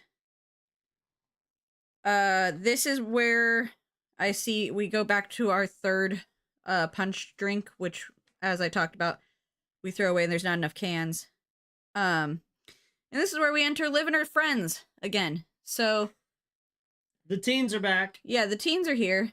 And they are throwing gasoline and having very poor dialogue. It's bad. Outside the restaurant. It's bad. And then character beats and story things that don't make sense. And then Liv tries to tell Nick Cage's character to leave the restaurant. Like, we got to get you out. We got to find a way for you to get out. You're in danger. Liv keeps acting like everyone has the same information she does when no one has the same information she does. And also, he doesn't want to leave. And so, like, a bunch of the teens are like, well, fuck that guy. Like, if he doesn't want to leave, just leave him in there. Let's torch the place. They are correct, by the way. But also, no one told Nick Cage's character that you were going to light it on fire. And maybe, if you had told him that you were going to set the place on fire, he would have left. He would have reacted differently if you, I don't know, explained anything. They don't do that. Instead, Liv somehow gets into the vents. Yep. We're not going to explain how that happens. We don't explain a lot of things that Liv does. Liv somehow gets into the vents and is chased by the alligator named Artie. And I have a few notes about this sequence. One, I've learned from non-movies in the world that air ducts don't actually work like that. Nope. And you can't actually do that. Nope. Can't fit in them. 2, crawling through air ducts with an animatronic chasing you is another thing that happens in FNAF, but again, this movie took no inspiration from Five Nights at Freddy's. And then also there is an alligator that is chasing Liv, which is also an animatronic in Five Nights at Freddy's. But again, no correlation there. Liv drops into a room that we are never shown, and we will never go into again.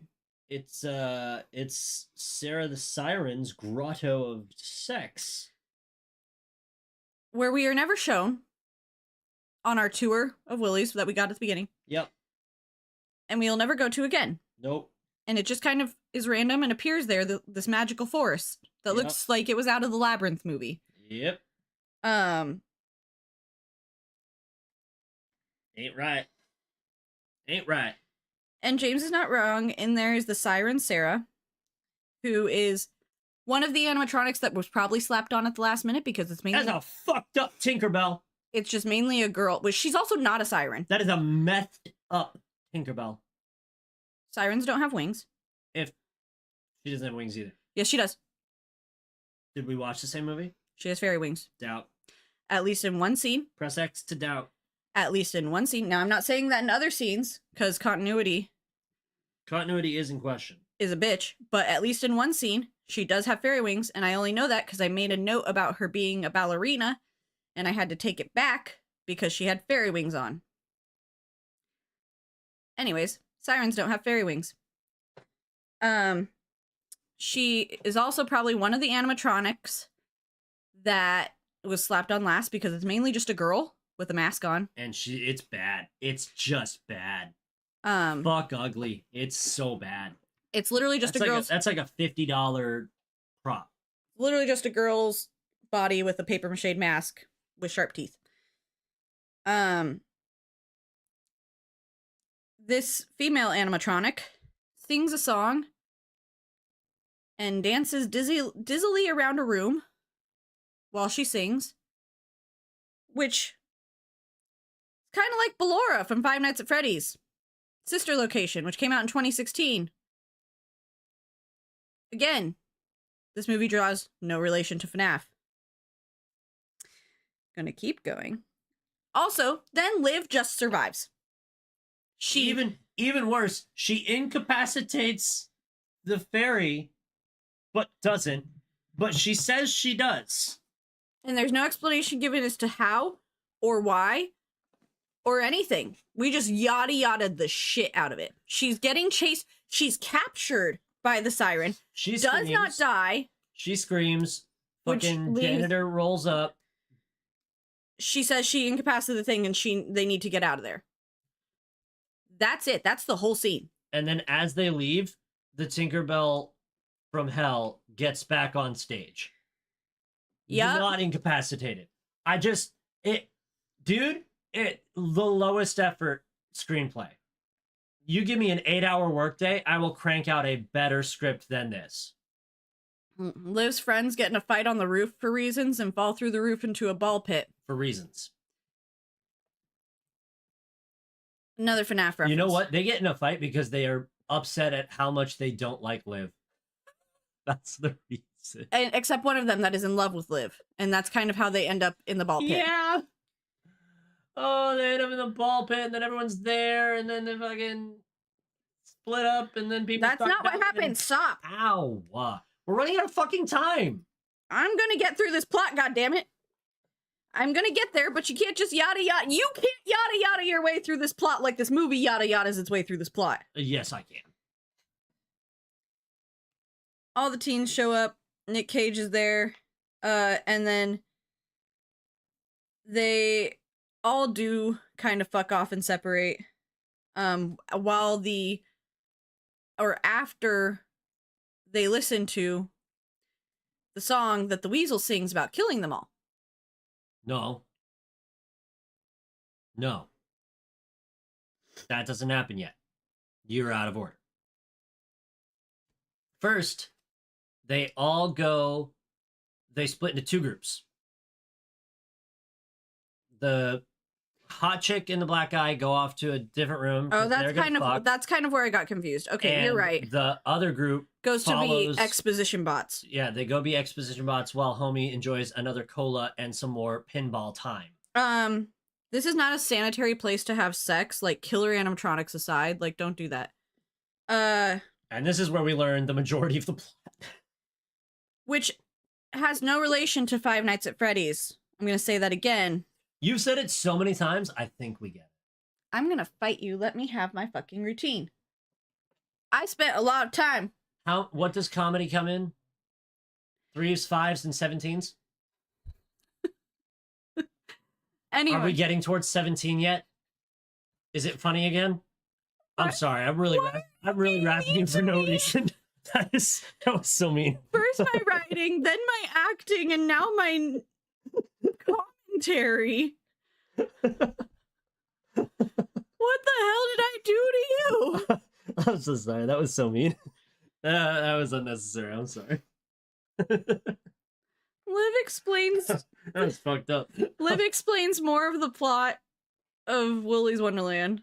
I guess the history, not the plot. Yeah. In which there is a secret room where they do secret birthday parties where a person dressed in a mascot suit kills children. That doesn't sound... Okay, hold on. I'm not done, but yes. Okay, I wonder if you're gonna get to it, and you might, but the main thing I took away from Liv's monologue was the guy who owned Willy's was a serial killer.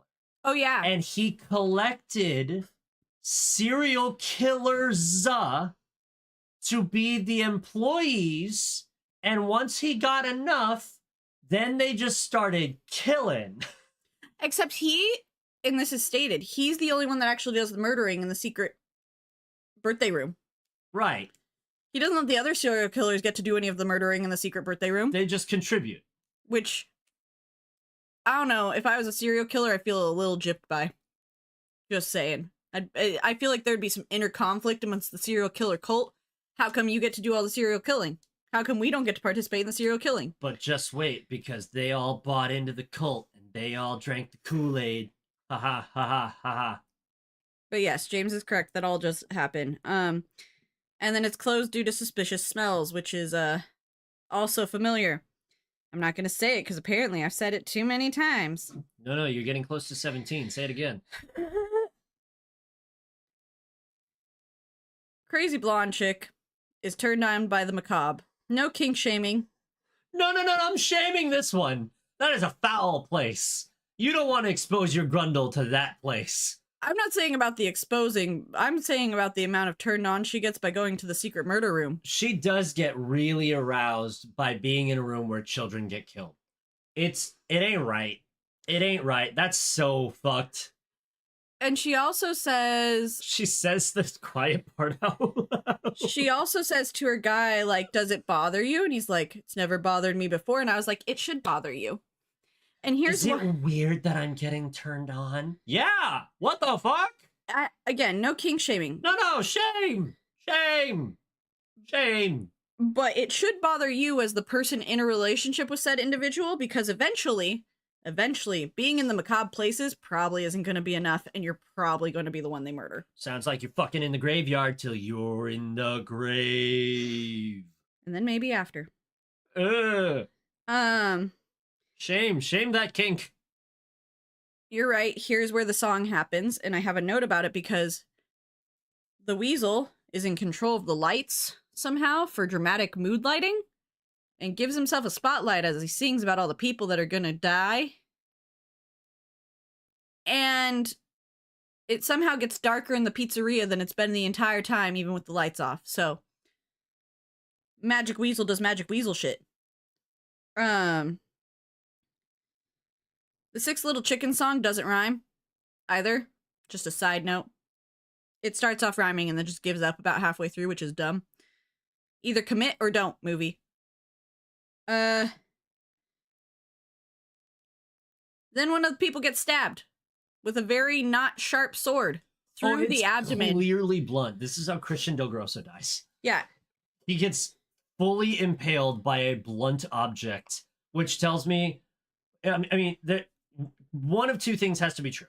Either it's a sharp sword and it stabs like a sword does, or it's a blunt sword and that animatronic is so goddamn strong that it still stabs like a sword does. I think it's the first option, and the only reason I think that is because the movie will spend the rest of the time trying to convince you that that sword is made of metal when it is very clearly not. It would also have you believe that Nick Cage's character is strong enough to hand-to-hand melee combat all of these fucking animatronics. And if it's strong enough to stab a blunt object through a man, I feel like you shouldn't be able to hand-to-hand combat it. Or hand-to-stick combat it, because sometimes he uses a mop. He uses a mop tool. And that's really the only weapon is a mop and some cables. Yep, he does strangle one with a cable. Everyone else he kills with his hands. God, this movie sucks. Liv, after this happens, tells the other boys to run away so that she can fight the knight by herself, because Liv somehow thinks that she can, or maybe she can, maybe she's some secret animatronic whisperer because she doesn't die as a child. That'll come into play later. But we don't get any explanation, so the world may never know as to why Liv thinks that she can one-on-one these animatronics or can incapacitate them magically.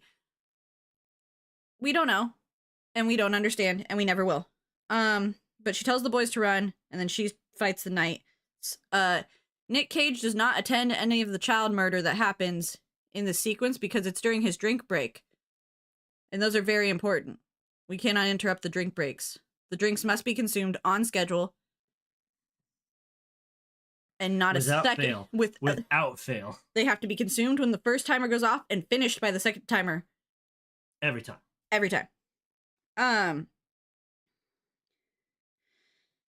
This is a note that I have written because we're going to get a lot of sharp cuts between different parts of the restaurant and different things that are going on.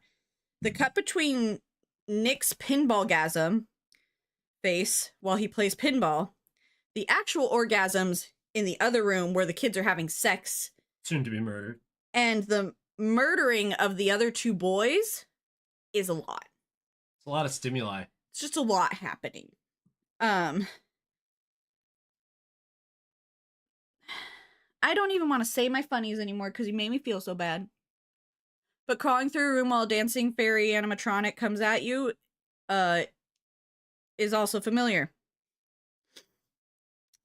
Gosh, it sounds like they really focused on Five Nights at Freddy's when they made this movie. Do you think that?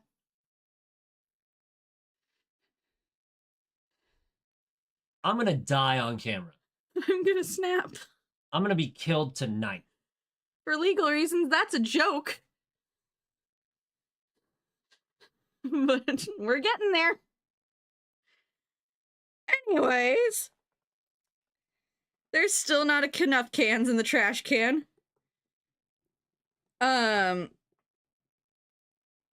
alligator appears in the scene where the room where the teens are having sex. And just politely lets them continue for some time. No, he's watching. He's intrigued. Oh yeah. He's into it. No kink shaming. But then Gross. right before they wrap up, then he decides to kill them, which is just mean. Like at least let them finish. Like you let him go for so long. Maybe the crocodile's it's an alligator. My apologies. Maybe the alligator's really into edging. No kink shaming. Carrying on. It's a stupid joke. Yeah, my jokes get trashed, but you can say stupid shit like that. I'm bullying my own jokes, okay? Everyone's taking strays tonight. There's the constant trope of if you have sex in a horror movie, you die. It Correct. continues.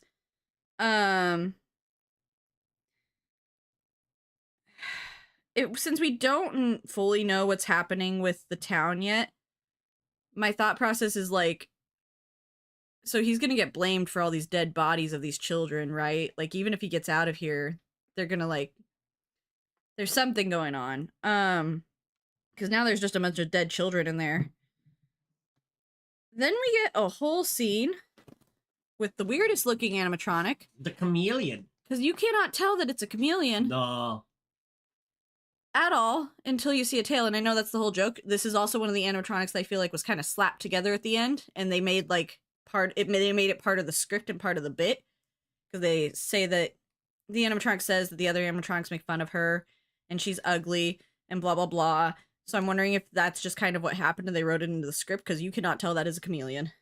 I'm gonna skip that note because someone's cranky. Oh my god, I'm not actually cranky. I was just razzing. I don't give a fuck. The teens don't know the whole story about the town. So right now we shift over to the sheriff and the hired in police officer on overtime. And the sheriff gets a call from one of the kids inside the pizzeria, not a pizzeria, inside the restaurant. And then she gets to exposition bot about what's actually going on at Willy's. Well, but first she hangs up on him. I mean, I didn't think that was very important, but yeah. I thought it was, because at this point we don't know that the cop is one of the bad guys. True. So that's one of the like little plot twists, is that she answers the phone like it's a 911 call, asks what the problem is, like, what can I do for you? And he says he's at Willy's. He's at Willy's, and she just hangs up on him immediately. And I wrote in my phone, the cop did what? I kind of got that she was in on it when she was like, we're going to sit here and hope that phone doesn't ring. So I was like, so she knows he's at, like, I thought that was more along the lines of, like, she was afraid and didn't want to go, like any of the townsfolk would be, like, they don't want to go near that building. Maybe. I thought that's more of what it was, or I just didn't think about that, which is more likely. But, like, it really, like, spun me around when she just hung up the fucking phone. So the entire town is in on this fucking plot with the devil, because all the serial killers eventually got caught doing the murders. Yeah. So the town tried to go in and kill him, the police and stuff, but they did a ritualistic sacrifice. Suicide. To move their bodies, and I'm saying this kind of basically what the plot is, so if it doesn't make sense, it's not my fault. To move their bodies into the animatronics. Their souls. Their souls, sorry. Their conscious beings into the animatronics. And then they continued to murder people when Doug Dimmadome / William Afton reopened the place. They would just move on their own and murder people. And so instead of burning the buildings or fighting the animatronics, and I only say this because they were like, it was just too scary, it was too hard, we would have lost a bunch of people, blah, blah, blah. Nick Cage single-handedly, like, took out, like, most of these animatronics by now, so it can't be that hard. And maybe, if you tried more than, like, 2 seconds to come up with a plan, you could have done that, or you could have just burned the entire building to the ground. Both good options. They went with the secret third option of make a deal with Willy the Weasel that if he leaves the town people alone, they will bring him sacrifices to eat. Yep. And they do this by throwing those tire spikes on the road, wrapping people into working there to pay off their car repairs, Getting them killed. and then Willy and his team eats them. That's the plot of this movie. So yeah. There's only one person that's survived the secret plot of the town and Willy the Weasel. And that's Liv, who they didn't take time to cast a young actress that looked like Liv. Nope. They cast someone of a different ethnicity? For reasons. Ah! And we also don't get any explanation as to why this small child survived the entire night not murdered by the animatronics. Much like we don't get any explanation for why older Liv is able to do any of the things that she's able to do. I would forgive this entire movie if we get a sequel to Willy's Wonderland where it turns out that, like, Liv is some, like, eldritch being who was also created by, like, the satanic ritual of the animatronics and just goes on a murderous rampage around the world. Like, I'd pay to see that movie.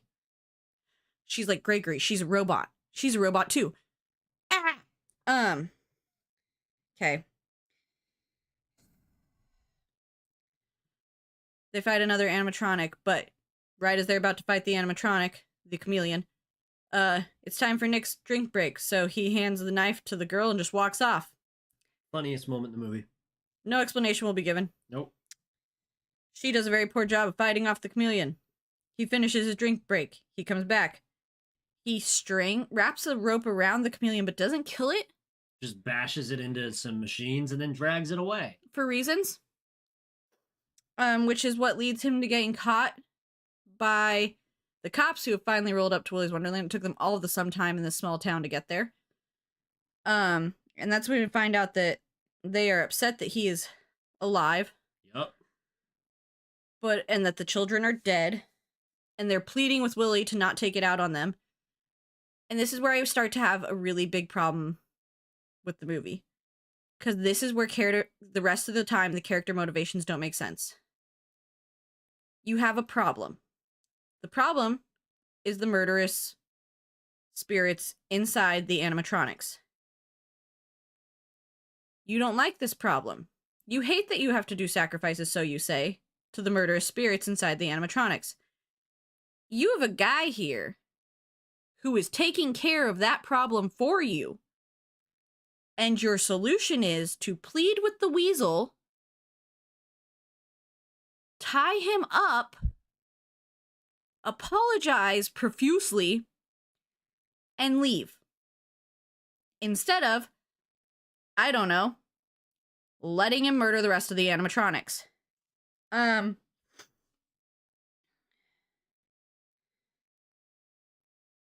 Yeah. That's all I got on that. And a lot of my notes kind of follow that same note. They tie him up. Eventually, he uses his thighs to kill the siren character, the siren animatronic. And he also breaks out of the zip ties with the strength of whatever is in those drinks he's drinking and kills the chameleon. It takes very little effort for him to kill the chameleon and the siren. Meanwhile, Liv has been drug off by the police officer, and the turtle followed them somehow through witchcraft and for no reason. Unloaded a shotgun Magically. And for no reason. And then kills the cop. And then Liv beats up the turtle, but doesn't kill him for reasons. It's unclear. And then walks back to Willy's, which it will take her the rest of the night to do. Because she shows up in the morning. Yup.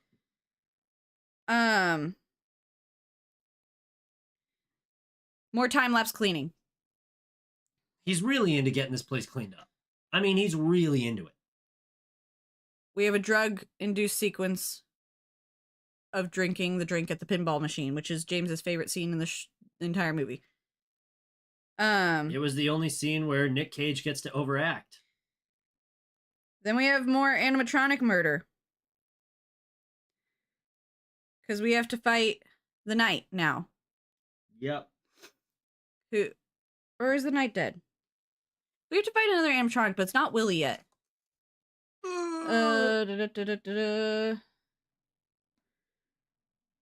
Choice Cammy's head. Lund the Or no? Oh God, where did we get to? The problem is it doesn't say. So, oh no, he takes out the animatronic trash. That's what happens. So he takes out the animatronic trash to the dumpster. The sheriff is sitting outside. He waves at her. She gets pissed he's still alive.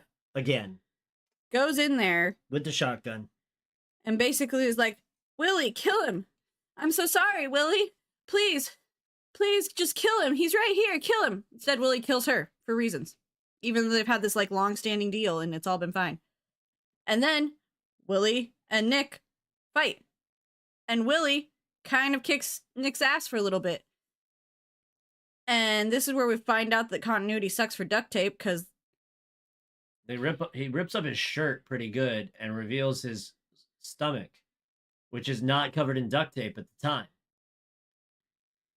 Yeah. Sure, he could have taken it off at some point, but like that would have been something you could have shown. Maybe. Nick runs into the video game safe room, which is the kitchen, where none of the animatronics will go during the entire movie. Yeah. Makes a makeshift weapon. Tapes 2 sticks together with duct tape and gets all of his cans out of the fridge and puts them in a sack. I think he also changes his shirt, but I'm not sure. And then after having no issues, or after having so many issues fighting Willy the first time around, the second go around, Nick will have no issues and will kick Willy's ass. Yep. And then it's morning. Surprise. The people show up with his car. Excited to see a dead Nick Cage. And instead they see an impeccably clean restaurant. Which is not supposed to happen. He takes his keys silently and just kind of fucks off. No, he gets Liv first. Well, yeah. Liv gets in the car for some reason. Yeah, him and Liv fuck off into the sunset.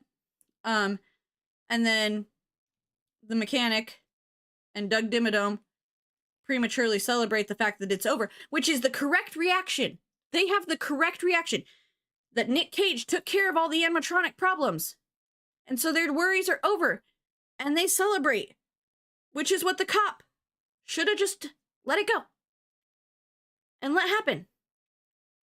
It was premature celebration, though, because apparently the thighs of Nick the janitor were not enough to kill that fucked up Tinkerbell. So instead she explodes herself and the car. With witchcraft and gasoline. Where the mechanic and Doug Dimmadome are. And then the last animatronic, if you remember, was not killed by Liv, is the turtle. And who only speaks Spanish. And as they are driving off into the sunset and Nick starts to get the young child addicted to drugs because he gives her a can of the magic punch juice, they run over the turtle. And that's the end of the movie. God, this movie fucking sucks. So bad. It's so bad. There you go. I'm out of words. It's so bad. I don't want to fucking ever see it again. Extra long episode, but we're done. I would watch it again for a drinking game. I take it back. Oh, there's probably a drinking game, and I also probably would watch it again for a drinking game. Give me just a moment and I'll find one. It 100% exists. Internet, don't let me down. You can look it up on your own time, or you can make your own Willy's Wonderland drinking game and share it with us at CityWaves Entertainment. Indeed. On any social media platform you have. Goodbye. Goodbye. No. Bad. We might have found a movie that might join Cats in the Cats category, and that should not happen on the tier list. Correct.